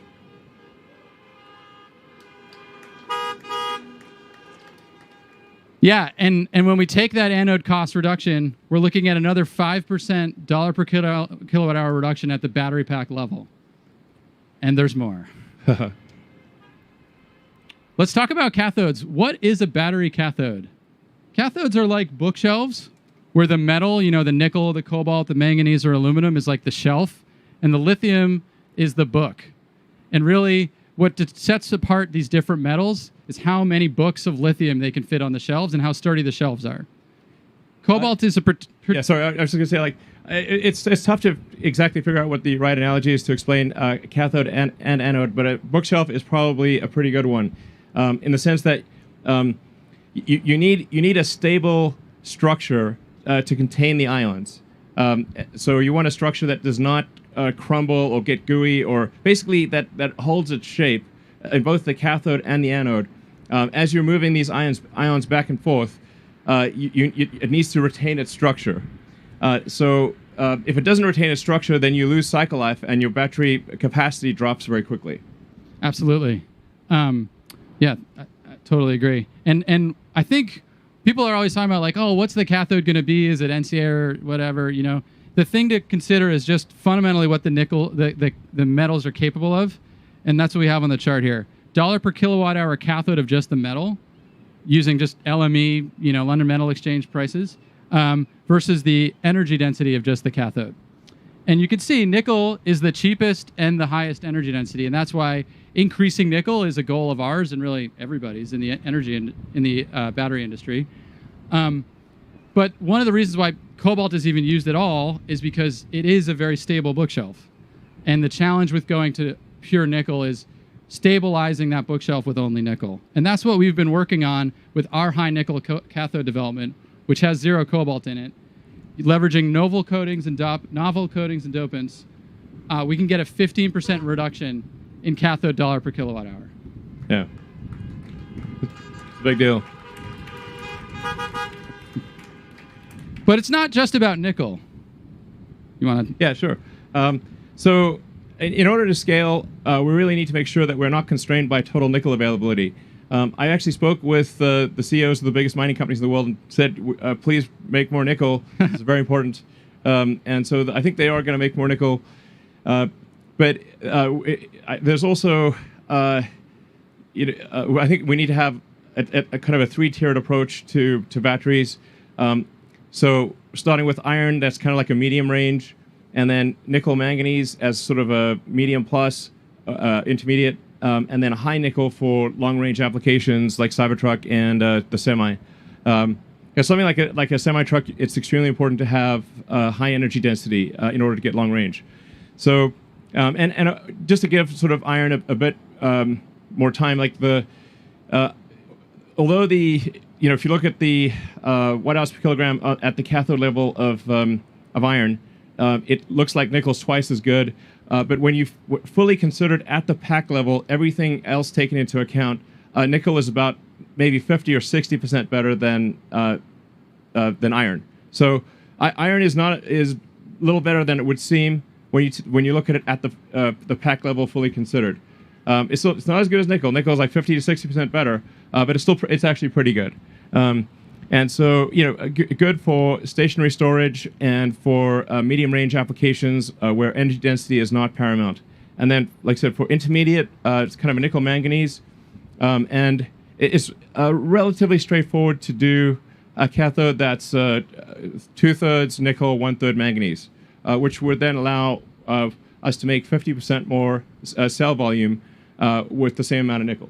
And with very little energy trade-off. I mean, just enough to have you still want to use 100% nickel for something like a semi-truck, but really not much of a sacrifice at all. Yeah. And, beyond the metals, because a lot of people spend time talking about the metals, actually the cathode process itself is a big target. 35% of the cathode $1 per kilowatt hour is just in transferring it into its final form. And so we see that as a big target, and we decided to take that on. Here's a view of the traditional cathode process. Effectively, if you start at the left and you have the metal from the mine, the first thing that happens is the metal from the mine is changed into an intermediate thing called a metal sulfate, because that's just happened to be what chemists wanted a long time ago. And then when you're making the cathode, you have to take this intermediate thing called metal sulfate, add chemicals, add a whole bunch of water, a whole bunch of stuff happens in the middle, and at the end, you get that little bit of cathode and a whole bunch of wastewater and byproducts. Yeah, it's insanely complicated. If you look at the total, like if you're just like, it's a small world journey of I am a nickel atom. What happens to me? And it's crazy. Like you're going around the world 3 times. There's like the moral equivalent of like dig in the ditch, fill in the ditch, and dig in the ditch again. It's total madness, basically. And these things just grew up as they're just kind of like legacy things that it's like how it was done before. And then they connected the dots, but really didn't think of the whole thing from like a first principle standpoint, saying how do we get from the nickel ore in the ground to the finished nickel product for a battery. And so we've looked at the entire value chain and said, how can we make this as simple as possible? And that's what we're proposing here with our process. As you can see, a whole lot less is going on here. We get rid of the intermediate, metal, water, final product cathode, recirculate the water, no wastewater at all. And when you summarize all of that, it's a 66% reduction in CapEx investment, a 76% reduction in process cost, and zero wastewater. Much more scalable solution. Yeah. And then when you think about the fact that now we're actually just directly consuming the raw metal nickel powder, it dramatically simplifies the metal refining part of the whole process. So we can eliminate billions in battery-grade nickel intermediate production. It's not needed at all. Yeah. And we can also use that same process we showed on the previous page to directly consume the metal powder coming out of recycled electric vehicle and grid storage batteries. So this process enables both simpler mining and simpler recycling. And now that we have this process, obviously we're going to go and start building our own cathode facility in North America and leveraging all of the North American resources that exist for nickel and lithium. And just doing that, just localizing our cathode supply chain and production, we can reduce miles traveled by all the materials that end up in the cathode by 80%, which is huge for cost. Yeah, I mean, to be clear, cathode production would be part of the Tesla cell production plant. So it would just be, basically, raw materials coming from the mine, and from raw materials in the mine, out comes a battery. And on that note, the way the lithium ends up in the cell is through the cathode. So then we should obviously on-site lithium conversion as well, which is what we will do using a new process that we're going to pioneer. That's a sulfate-free process again, skip the intermediate. 33% reduction in lithium cost, 100% electric facility co-located with the cathode plant. Yeah. So it's important to note that there is a massive amount of lithium on Earth. So lithium is not like oil. There's a massive amount of it pretty much everywhere. In fact, there's enough lithium in the United States to convert the entire United States fleet to electric. Like all the cars in the United States, there's like 300 million or something like that. Every vehicle in the United States can be converted to electric using only lithium that is available in the United States. Discovered today. What we already know exists. People really haven't even been looking. Yeah, people haven't been trying because it's just like widely available. So, but it is important to say, like, okay, what is the smartest way to take the ore and extract the lithium and do so in an environmentally friendly way? And we actually discovered again, looking at a sort of first principles physics standpoint, instead of just the way it's always been done, is we found that we can actually use table salt, sodium chloride, to basically extract the lithium from the ore. Nobody's done this before. To the best of my knowledge, nobody's done this. And it's a sort of, all the elements are reusable. It's a very sustainable way of obtaining lithium. And we actually we actually got rights to a lithium clay deposit in Nevada. Over 10,000 acres. Over 10,000 acres.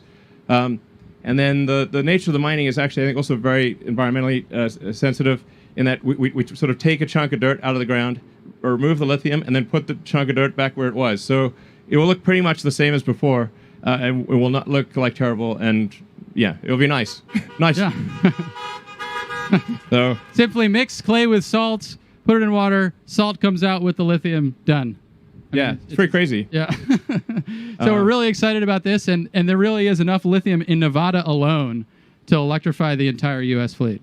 Yeah, that's true. Actually, just what's in Nevada, that's basically so much damn lithium on Earth, it's crazy. It's one of the most common elements on the planet.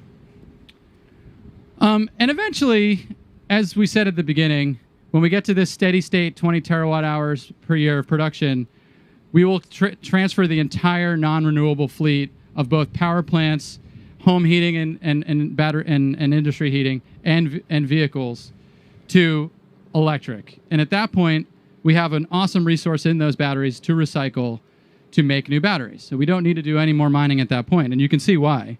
Yeah. The difference in the value of the material coming back from the vehicle versus the ground, you'd always go to the vehicle. And we recycle 100% of our vehicle batteries today. And actually, we are starting our pilot full-scale recycling production at Gigafactory Reno next quarter to continue to develop this process as our recycling returns grow. Yeah, I mean, to date it's been done by third parties, but we think we can recycle the batteries more effectively, especially since we know our batteries, we're making the same battery as the thing we're recycling. So whereas like third-party recyclers have to consider batteries of all kinds. Yeah, and just to think about what this actually means, the recycling resource is always 10 or greater years delayed because batteries last a really long time. But eventually, it is the way that all resources will be made available, and that's why we're investing in this recycling facility in Nevada. Yeah. Long-term, new batteries will come from old batteries once the fleet reaches steady state. Right. Okay, so we just talked about scaling cathode and recycling.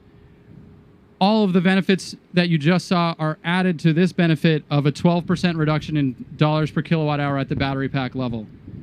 Almost at our halve the cost goal, but there's one more section. Take it away, Elon. Great. So there's an architecture that we've been wanting to do at Tesla for a long time, and we finally figured it out. And I think it's the way that all electric cars in the future will ultimately be made. It's the right way to do things. So it starts with having a single piece casting, or a single piece casting for the front body and the rear body. And in order to do this, we commissioned the largest casting machine that has ever been made, and it's currently working just over the road at our Fremont plant. We have the it's pretty sweet. Currently making the entire rear section of the car as a single piece, high pressure die cast aluminum. And in order to do this, we actually had to develop our own alloy because we wanted a high strength casting alloy that did not require coatings or heat treatment. This is a big deal for castings, especially with a large casting. If you heat treat it afterwards, it tends to deform. It kind of like does this like potato chip thing. So it's very hard to keep a large casting to have its shape. So in order to achieve this, there was no alloy that existed that could do this. So we developed our own alloy, a special alloy of aluminum that has high strength without heat treat and is very castable. So that's a great achievement of our materials team. In fact, in general, we've got a lot of advanced materials coming for Tesla, that new alloys and materials that have never existed before. So you're basically making the front and rear of the car as a single piece, and then that interfaces to what we call the structural battery, where the battery for the first time will have dual use.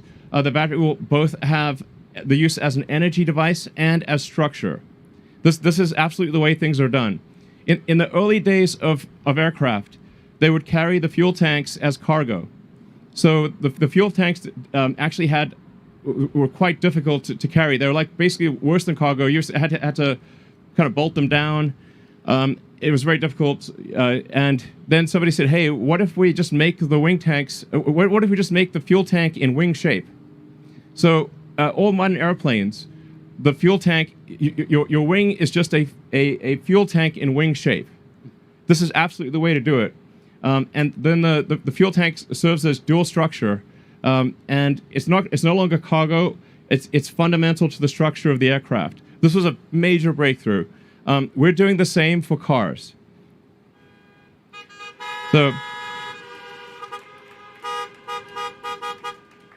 this is really quite profound. Effectively, the non-cell portion of the battery has negative mass. So we save so much mass in the rest of the vehicle. We save more mass in the rest of the vehicle than the non-cell portion of the battery. So it's like, well, how do you really minimize the mass of a battery? Make it negative. Make the battery non-cell portion of the battery pack negative. It also allows us to pack the cells more densely because we do not have intermediate structure in the battery pack. So instead of having these like supports and stabilizers and stringers and structural elements in the battery, we now have a lot more space in the battery because the pack itself is structural. What we do is essentially instead of having just a filler that is a flame retardant, which is currently what is in the 3NY battery packs, we have a filler that is a structural adhesive, as well as flame retardant. So it effectively glues the cells to the top and bottom sheet, and this allows you to do shear transfer between the upper and lower sheet, just like if you have like a Formula One craft or like a racing boat, and you have carbon fiber face sheets and say aluminum honeycomb between them. This gives you incredible stiffness, and it's really the way that any super fast thing works. Is you create basically a honeycomb sandwich with two face sheets. This is actually even better than what aircraft do, because aircraft do not do this. They can't do this because fuel is liquid. So in our case, the batteries are solid. So we can actually use the steel shell case of the battery to transfer shear from the upper and lower face sheet, which makes for an incredibly stiff structure, even stiffer than a regular car. Yeah. In fact, if this was a convertible that had no upper structure, it would be stiffer than that convertible would be stiffer than a regular car. So it's just really really major. So it improves the mass efficiency of the battery, and then those castings are also quite important because you want to transfer load into the structural battery pack in a very smooth, continuous way, so you don't put arbitrary point loads into the battery. So you kind of have to you want to sort of feather the load out from the front and rear into the structural battery. It also allows us to use to move the cells closer to the center of the car, because we don't have the in the top one we've got that sort of all the supports and stuff. So the volumetric efficiency of the structural pack is much better than a non-structural pack, and we actually bring the cells closer to the center, and because they're closer to the center, it reduces the probability of a side impact potentially contacting the cells, because it has to go in any kind of side impact has to go further in order to reach the cells. It also improves what's called the polar moment of inertia, which is that you can think of like when there's ice skater, arms out or arms in. Arms in, you rotate faster.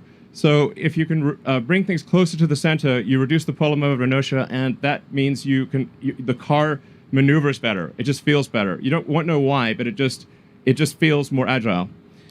So it's really cool. This is really major.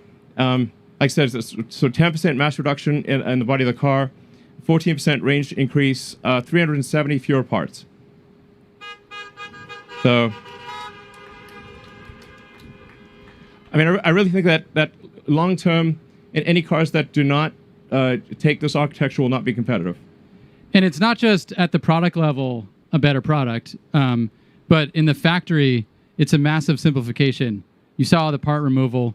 It's casting machines. It's the structural battery pack. So we're looking at over 50% reduction in investment per gigawatt hour, 35% reduction in floor space, and we'll continue to improve that as we make the vehicle factory of the future. Yeah, so it's major improvements on all fronts, from the cell all the way to the vehicle. And in addition to the improvements we just said on enabling additional range and improving the structural performance of the vehicle, it is worth another 7% dollar per kilowatt hour reduction at the battery pack level, bringing our total reductions now to 56% dollars per kilowatt hour. Yeah.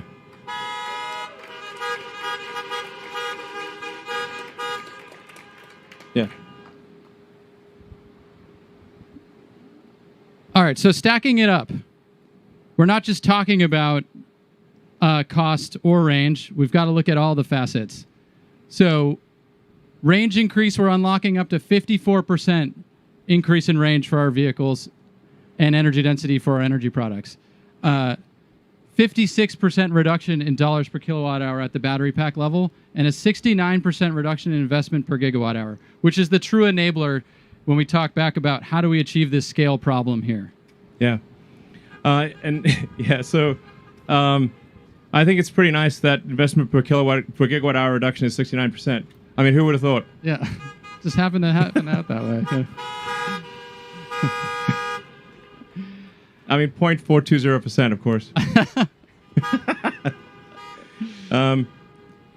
So what this enables us to do is achieve a new trajectory in the reduction of of cell cost. And now, to be clear, it will take us probably a year to 18 months to start realizing these advantages, and probably to fully realize the advantages, probably it's about 3 years or thereabouts. So, it's not like if we could do this instantly, we would. But it's really, I think what this bodes for, it just really bodes well for the future, and means that the long-term scaling of Tesla and the sustainable energy products that we make will be massively increased. So, what tends to happen as companies get bigger is things tend to slow down. Well, actually, they're going to speed up. And they have to speed up if we're going to accelerate the transition to sustainable energy. Yeah. I mean, long term, we want to try to replace about, at least 1% of the total vehicle fleet on Earth, which is about 2 billion vehicles. So long term, we want to try to make about 20 million vehicles a year.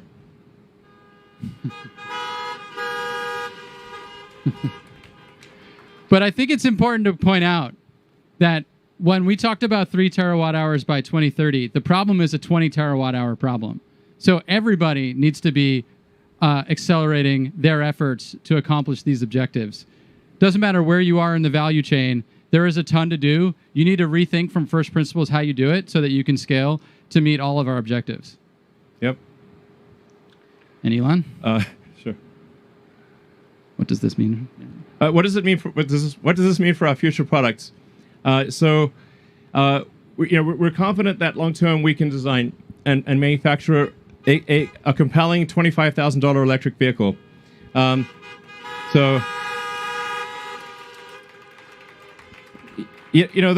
This has always been our dream from the beginning of the company. I even wrote a blog piece about it because our first car was an expensive sports car, and then it was like slightly less expensive sedan, and then finally sort of a mass market premium, but like the Model 3 and Model Y. But it was always our goal to try to make an affordable electric car, and I think probably, like I said, about 3 years from now, we're confident we can make a very compelling $25,000 electric vehicle that's also fully autonomous. And when you think about the $25,000 price point, you have to consider how much less expensive it is to own an electric vehicle. Yeah. So actually, it becomes even more affordable at that $25,000 price point. Yeah. So we have and extreme performance and range. And we should probably talk about the Model S Plaid. What about that?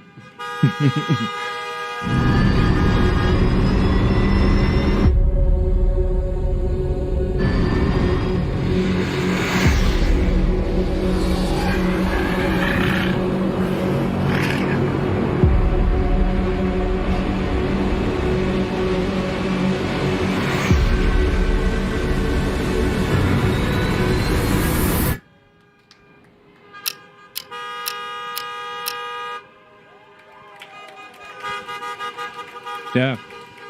Woo. So, we took the latest Plaid out to Laguna Seca on Sunday. It got a minute 30, and we think probably there's another 3 seconds or more to take off that time. So we're confident the Model S Plaid will achieve the best track time of any production vehicle ever, of any kind, two-door or otherwise.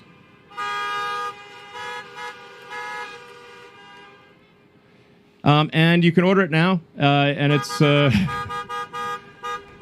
available basically end of next year. So, and now we'll move to Q&A. Absolutely. So we'll invite a few people on stage. Come on up, team.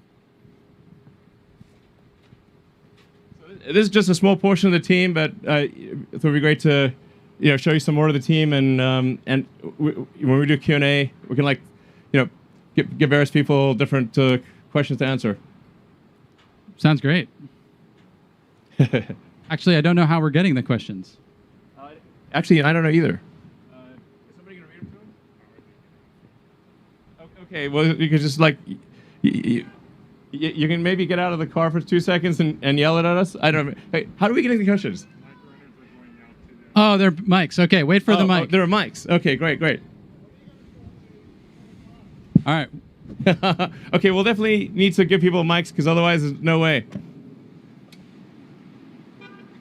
Sorry? Okay. All right, we're going to pass some mics out. We don't have a name for the $25,000 car yet. It's a great question, though.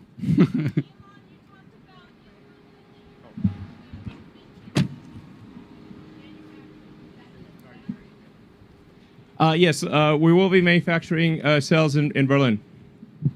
Yep. Thermal management system? For homes. Oh, you mean like the home HVAC? Yeah, that's a pet project that I'd love to get going on. I don't know, maybe we'll start working on that next year. Because I just think you could really make a way better home HVAC system that's really quiet and super efficient and super energy efficient, and also has like a way better filter for particles, and and it works very reliably. And we've already developed that for the car. Like, so the heat pump in the Model Y is really pretty spectacular. I mean, it's tiny, it's efficient, it has to last for 15 years. It's got to work in all kinds of conditions, from the coldest winter to the hottest summer. So we've actually already done a massive amount of the work necessary for a really kick-ass home HVAC. And they could also like stack them. So if you want to say, depending upon the size of your house or whatever, how much you need, you can just basically stack them, and just have a very compelling, super efficient home HVAC. And then you can also communicate with the car, and it'll know when you're coming home. So it's like, oh, I don't need to keep the house cold all day. I just cool it down because I knew you were coming home. So the pack can communicate with the car and just like really dial it into when you actually need cooling and heating. It'd be great. Fun product. Yeah. Who's next? Hello. Hey guys, Eli here from Tesla Owners Club, My Tesla Adventure. Just quick question. So I'm a huge fan of car camping in my Tesla with my dream case, like my all-time favorite activity. Is it going to be possible to get climate control to the back of the Cybertruck? Because that will be the ultimate camping machine if we can get all-night climate control. We'll try to do that. Thank you. I agree. That would be really cool. Yeah. All right, who's next? Hello. Long-time fan, Elon. Great guy. Just a question. How does the ICE industry look like for in the future? Well, I don't think there will be an ICE industry long term. So, yeah.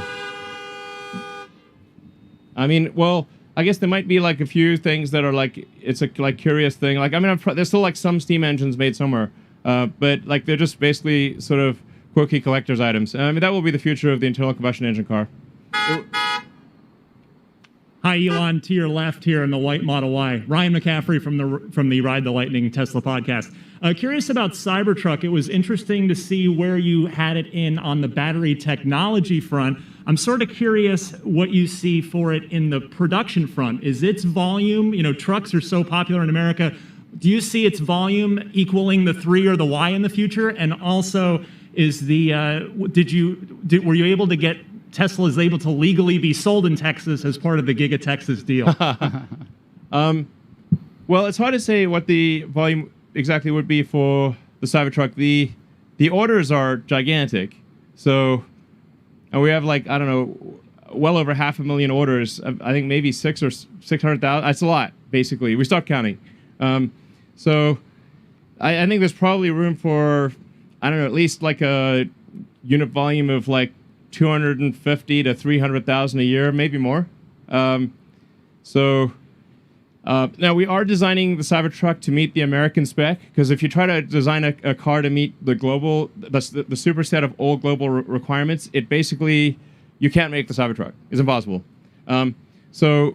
It really is designed for the American market, but this is the biggest market. Our North American market is the biggest market for pickup trucks by far, or large pickup trucks.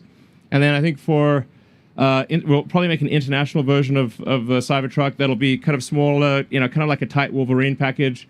It'll still be cooler, but it'll be smaller because you just can't make a giant truck like that for most markets.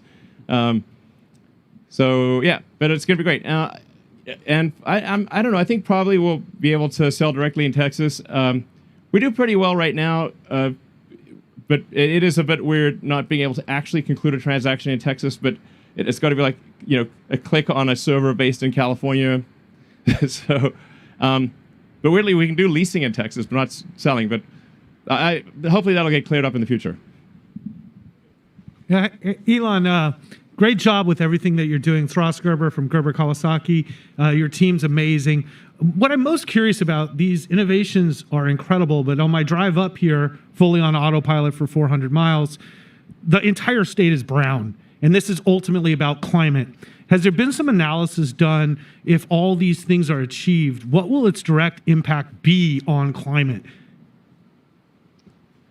Well, I mean, I think it will have a very significant impact because it will stop the CO2 ppm from growing as it is every year. And I mean, I should say, like, I try to view the whole climate thing for as a science question as much as possible. Science, you always question your hypothesis. Is it true? Is it not true? Or assign a probability to a given hypothesis. And I should say that my original interest in electric vehicles predates the climate issue. Like just when I was in high school, I thought, man, if we don't figure out electric cars, the whole economy is going to collapse when we run out of oil. So it's like, we better figure out electric cars and sustainable energy, or civilization is going to crumble. And then it was only kind of later that the significance of the climate risk became apparent.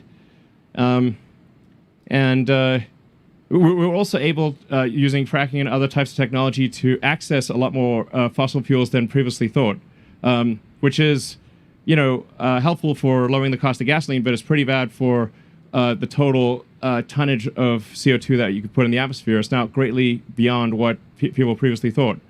So, but this is, as we were just going through in this presentation, it's like it is a absolutely monumental task to accelerate the advent of sustainable energy. I mean, the entire global economy is still, more than 99% dependent on, or roughly 99% dependent on fossil fuels. So although electric cars kind of get a lot of press right now, they're still, and there's still very few, as a percentage of the total global fleet, is practically nothing. I would say, yes, less than 1% of the global fleet is electric right now. Because of 2 billion cars and trucks and whatnot in use. So there's a massive amount of work ahead, just insane, like hard to comprehend how much work is ahead to get the new vehicle production to be sustainable, to massively increase the amount of stationary storage, which is critical because renewable energy is intermittent. Wind and solar is intermittent. Sometimes the wind doesn't blow, and this obviously sun doesn't shine at night. So you got to have batteries, a massive number of batteries. So it's hard to measure in direct impact, but it's an experiment that we shouldn't be performing. And the sooner we can sort of end the experiment, the sooner we can kind of move on in a fully sustainable way that is actually lower cost. I mean, I think the thing that people haven't fully internalized is once we do get to the 25K car, the ownership cost of that car is incredibly lower than the prior car. And then on the solar side and wind, with the cost of solar and wind coming down and with batteries coming down with them, the actual cost of energy on the grid is going down. So we're sort of moving towards a sustainable, lower cost future. So there's not really a sacrifice. That's true. It is a false dichotomy to say that it's either prosperity or sustainability. This is often used, by oil and gas to say like, oh, well, do you want people to lose their jobs? Do you want lower people's standards of living? Do you want to, make all these economic sacrifices, really, in order to have sustainability? And the reality, as Drew was saying, is that a sustainable energy is going to be lower cost, not higher cost, than fossil fuels. Elon, quick question for you, right here in front. First, thanks for having everyone. And as telling a friend, the one company to go work for that's going to have the biggest structural impact over the next 10 years at scale, it's probably Tesla. So kudos to everyone at Tesla for what they've done to this point and going forward. The two questions for you, as you've looked at the auto and the storage markets, I know you've talked about it at kind of 50-50 long term, but it seems like a lot of the battery cost curve achievements that you've presented today really make some of these storage opportunities much more feasible over the next 5. With all these huge grand visions, who's going to be with Tesla from a corporate perspective accomplishing these things? Obviously, Tesla can't do it alone. But when you look at some of the traditional auto industry or power, et cetera, I don't see a lot of other Teslas. Well, actually, so there's a lot of companies in China that I think are doing great work with electric vehicles and also with stationary storage. Although we don't see that much in the US yet, but I think probably we will in the future. I don't know. I mean, obviously, we're doing everything we can to encourage other companies to move to sustainable transport. And also, make stationary storage batteries. We opened up, made our patents freely available. We really try to tell these companies, hey, you really need to do this, or you won't exist in the future.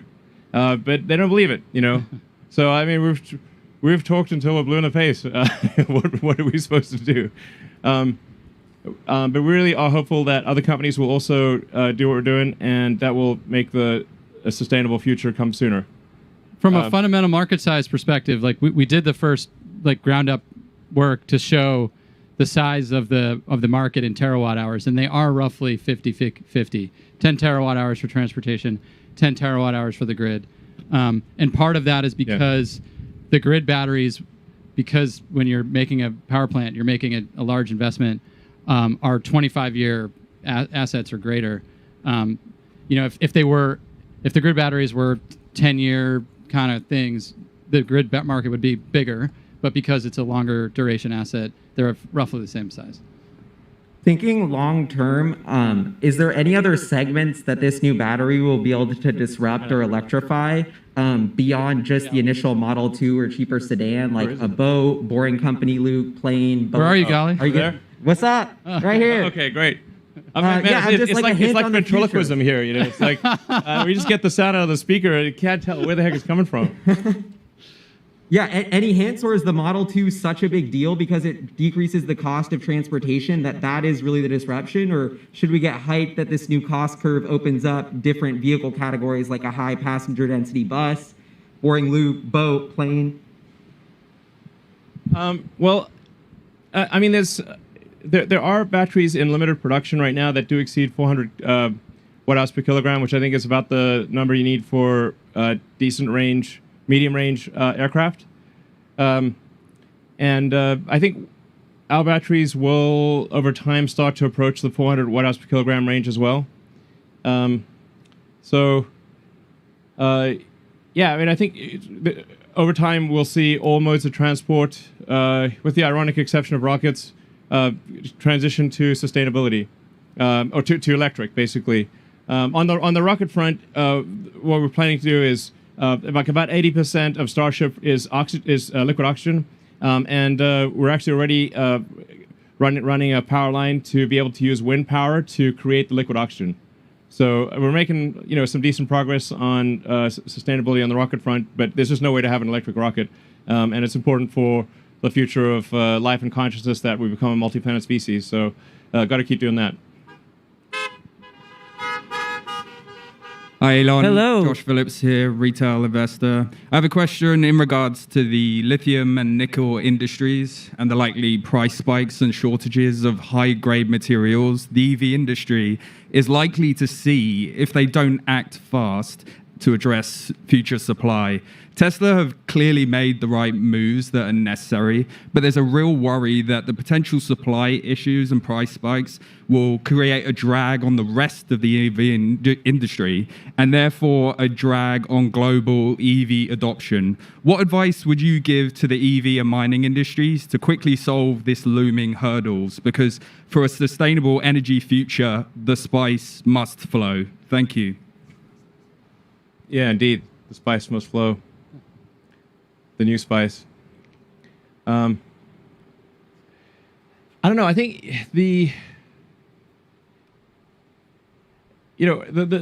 I'm not sure. I guess we can try to like basically overdo it in cell production and perhaps supply cells to others. But we do see the fundamental constraint as total cell production. That's why we're putting so much effort into making cells and kind of trying to reinvent every aspect of cell production from mining the ore to a complete battery pack. Because it's the fundamental constraint. We're not getting into the cell business because we, just for the hell of it. It's because it's the fundamental constraint. It's the thing that is the limiting factor for rapid growth. But we could certainly try to overdo it on cell production and perhaps sell cells to others. Although we are going at absolute top speed, so it's not like we're holding it back. But I think just making really efficient cars and that have low drag coefficient, low rolling resistance, efficient powertrains. That's kind of what we've done in order to make iron phosphate still have a good range. So the iron phosphate's lower energy density solution, but there's while there are some limitations on the total amount of nickel produced every year, there's really no limit on the iron. There's so much iron, it's ridiculous. So you can really scale up iron phosphate, at a raw materials basis faster, more than you can nickel.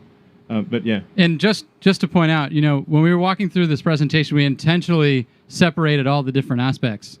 The benefits of structural battery apply to a iron-based cathode in the same way they apply to a nickel-based cathode. Yeah. So you get longer range iron-based vehicles, and also the silicon benefit can apply to the iron-based vehicles as well. So we can do a lot to extend the range of an iron-based vehicle, which is why it's a key part of the roadmap going forward.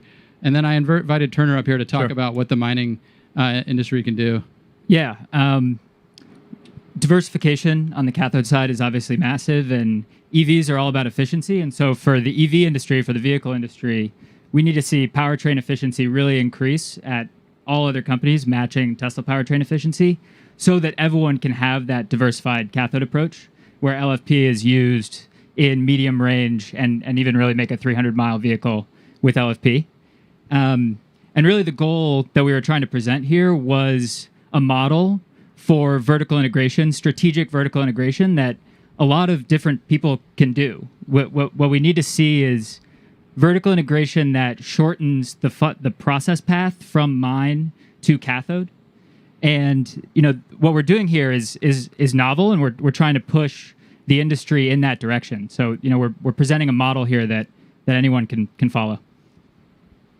Yeah, in fact, if there's anything that you guys want to comment on, feel free to step forward and say something.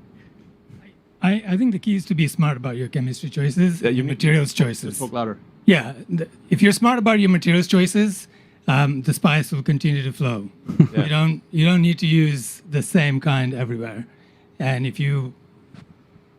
it's about strategically planning it out. And for miners, I think we are incentivizing them quite a bit to ramp up their production. Yeah, and actually, we had good calls. They're all motivated.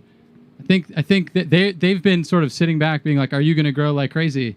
And we're like, "Yeah, we're going to grow like crazy." And then I think this indicates we're going to grow like crazy, and that's what the miners want to hear. And then they'll go make the investments. Hello, Elon.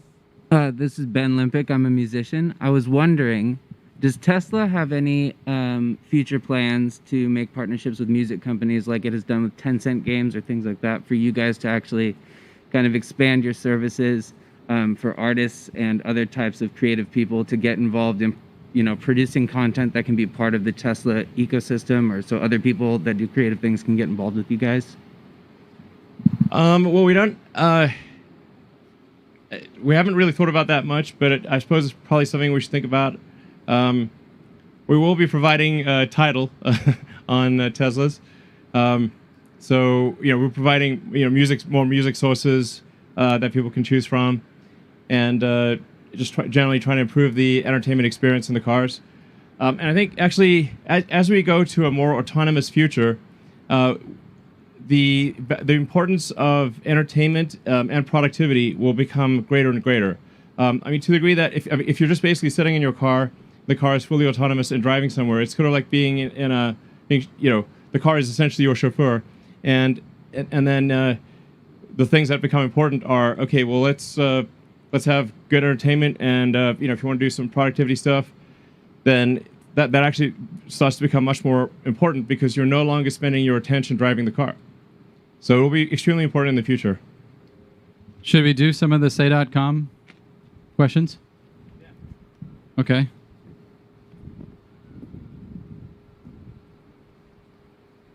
Should we do the second one? Yeah. The first one I think we already answered. Like if we're able to make enough cells, which we'll try to do, or we will supply other companies.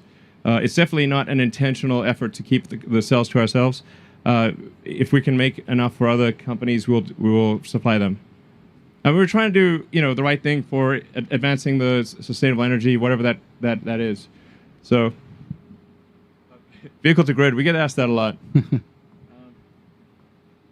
I think one of the things that's important to note is the vehicle to grid.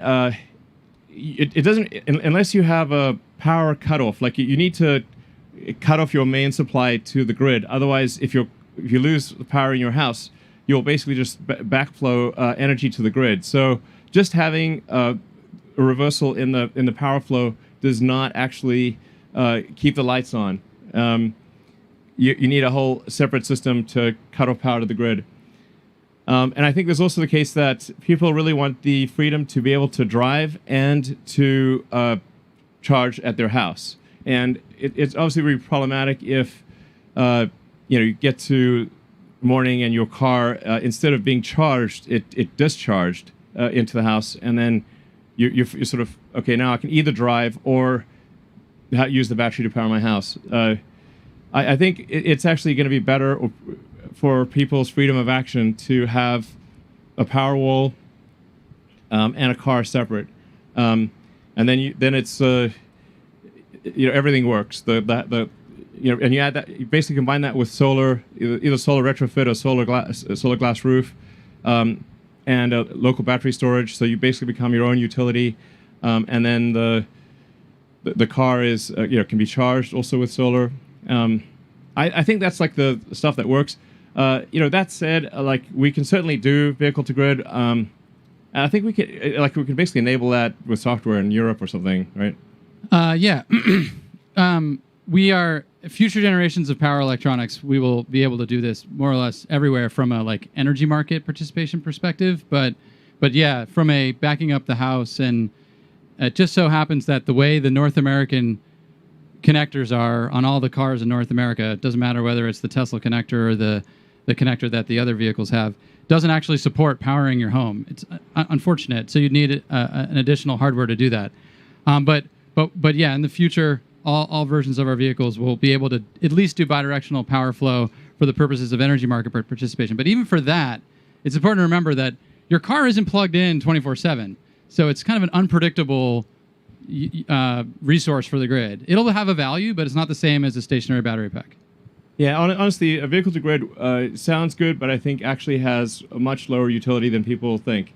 I think very, very few people would actually use vehicle to grid, and we actually had with the original Roadster, we had vehicle to grid capabilities. Nobody used it. Yep.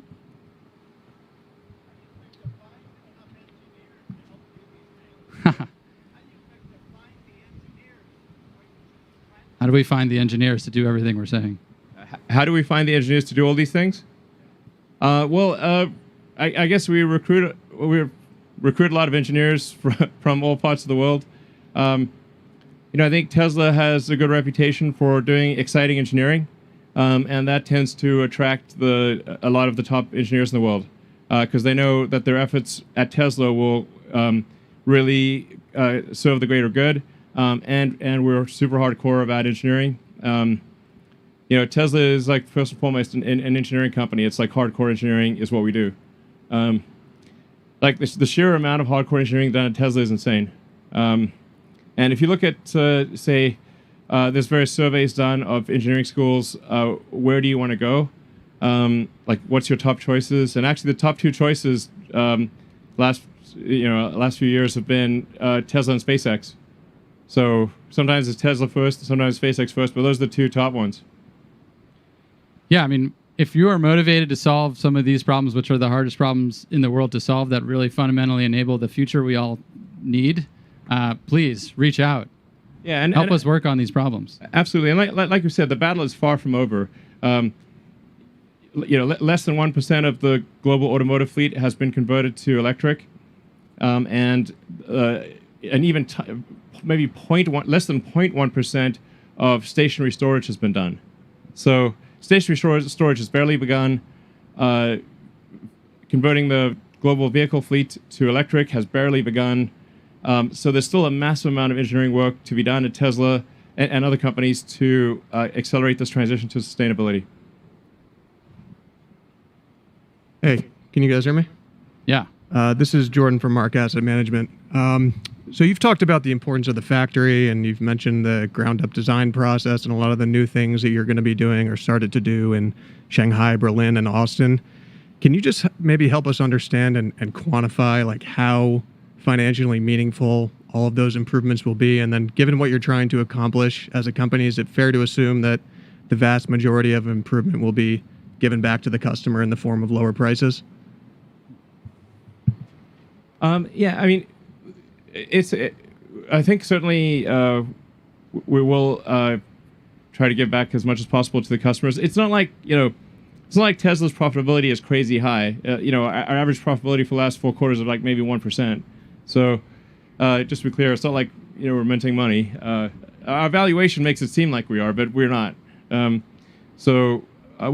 do want to try to make the price as competitive as we can without like losing money. And if you lose money, then if you keep losing money, you'll just die. So we have to. This thing called profit is just like we need to bring in more money than we spend, otherwise we're dead. But affordability is key to how we scale, right? Like the demand goes nonlinear as you reduce the price of the car. Yeah, it's important to sort of separate the difference between affordability and value for money, or desirability of the product. So, for a lot of people, they want to buy a Tesla, they simply don't have enough money.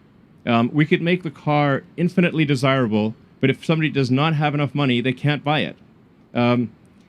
Sometimes, people, kind of forget this. It's like, it's like people have to have enough money to buy the car. And just making a car super desirable but expensive does not mean they can afford it. So it's absolutely critical that we make cars that people can actually afford. Yeah. So I wish we could go some of these things. Just scroll down or something. Oh. When do you expect Tesla vehicles to beat ICE vehicles on initial purchase price? I think a way to answer that question is, in the classes of vehicles we sell today, we're already doing that. Yeah, we're already pretty close. And then factoring in total cost of ownership, and the fact that electric vehicles require much less servicing, and are way cheaper to run. When you look at like total cost of ownership, and you can obviously lease a car. So if you just like lease a car or get a loan for a car, you've got your sort of monthly payment, and then your cost for either gasoline or electricity, and your cost of servicing, and the fully considered cost of an electric car is much less than a gasoline car of the same nominal purchase price. That said, and like maybe on the order of 3 years, when we can do a lower cost car, like a $25,000 car, I think that will be basically on par, maybe slightly better than a comparable gasoline car. So I think maybe it's on the order of 3 years-ish.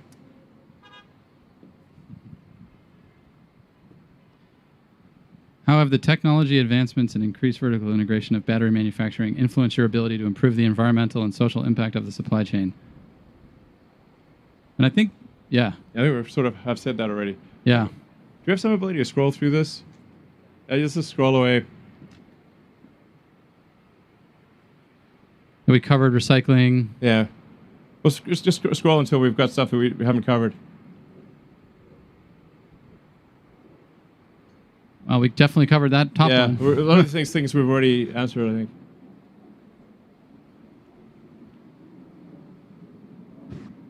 Covered that.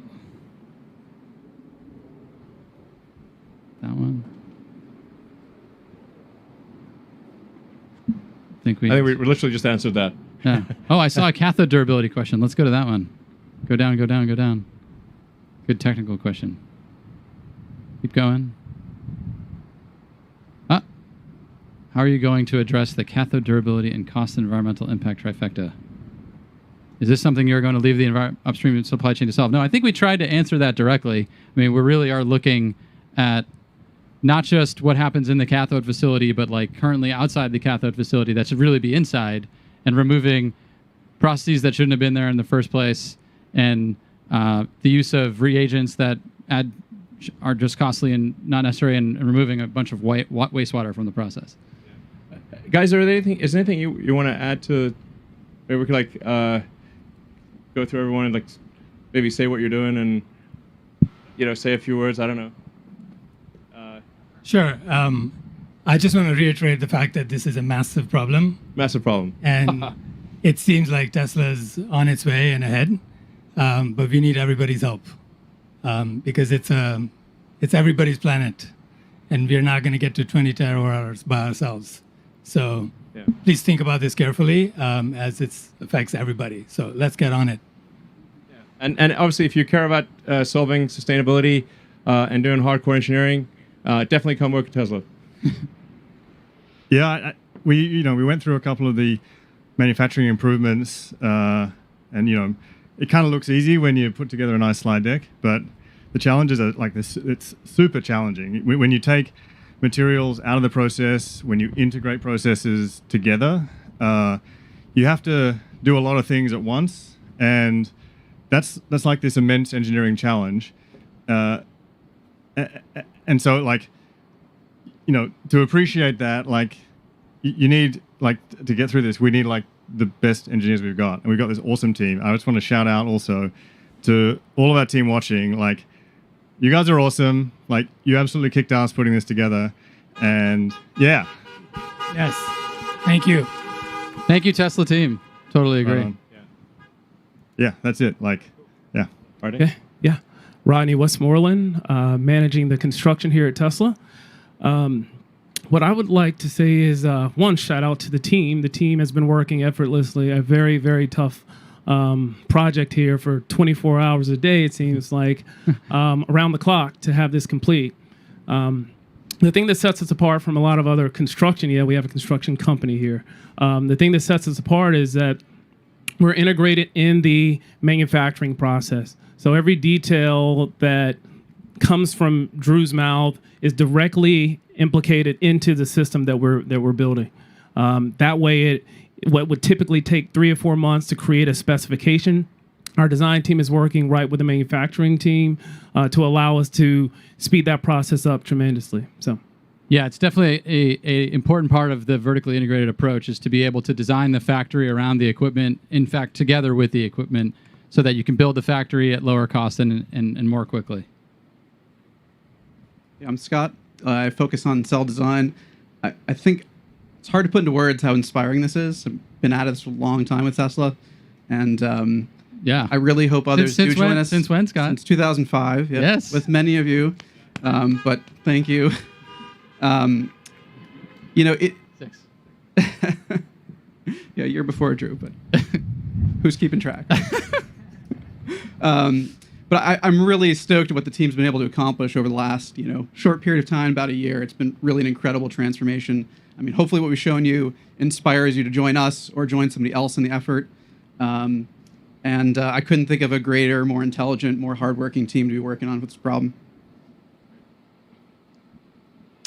Hi, Peter. I lead the manufacturing improvement team.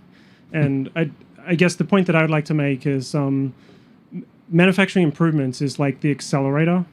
So like you think about the execution that Rodney talked about in terms of how fast we've been able to put together this factory, which is amazing and something that's been really incredible to be a part of.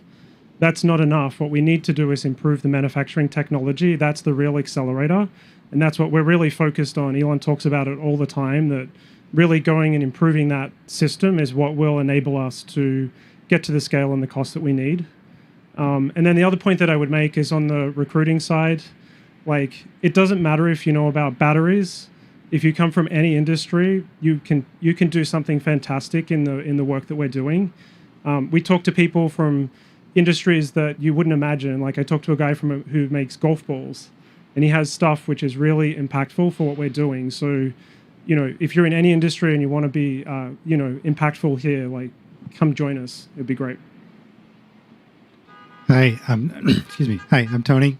I've been working in lithium and cathode materials for almost 23 years now, and this is the most growth I've seen in a company. I've been here a little over a year and a half.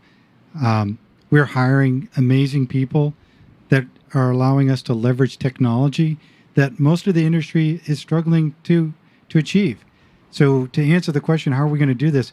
We are really advancing the materials manufacturing for cathodes and for lithium beyond what has been accomplished in the previous 20 years. It's exciting. Yeah, my name's Turner. Work closely with the team. I've worked a lot with everyone here, and on the cathode and upstream materials side, it's really important that everyone understand that this growth is coming. This growth is real. We are going to make all of these batteries, and everyone needs to grow with us. The entire supply chain needs to grow with us. And if you have an idea that simplifies anything in the supply chain, come talk to us, come work with us, and let's do it. Any existing specification is wrong. Any existing manufacturing method is wrong. Process equipment, it's wrong. It's just a question of how wrong. Yes. Quote Exactly. Elon Musk. Yes, exactly. We're wrong. Just a question of how wrong. Just try to be less wrong. So tell us how we're wrong and how we could do it better so that we can accelerate and improve as fast as possible. All right. Well, I guess thank you everyone for coming. I hope you liked the presentation. Very exciting future ahead. We're going to work our damnedest to transition the world to sustainable energy as quickly as possible. And your support and help is key to that success. So thanks again. Super appreciated. And look forward to the next event. Thank you. Thank you.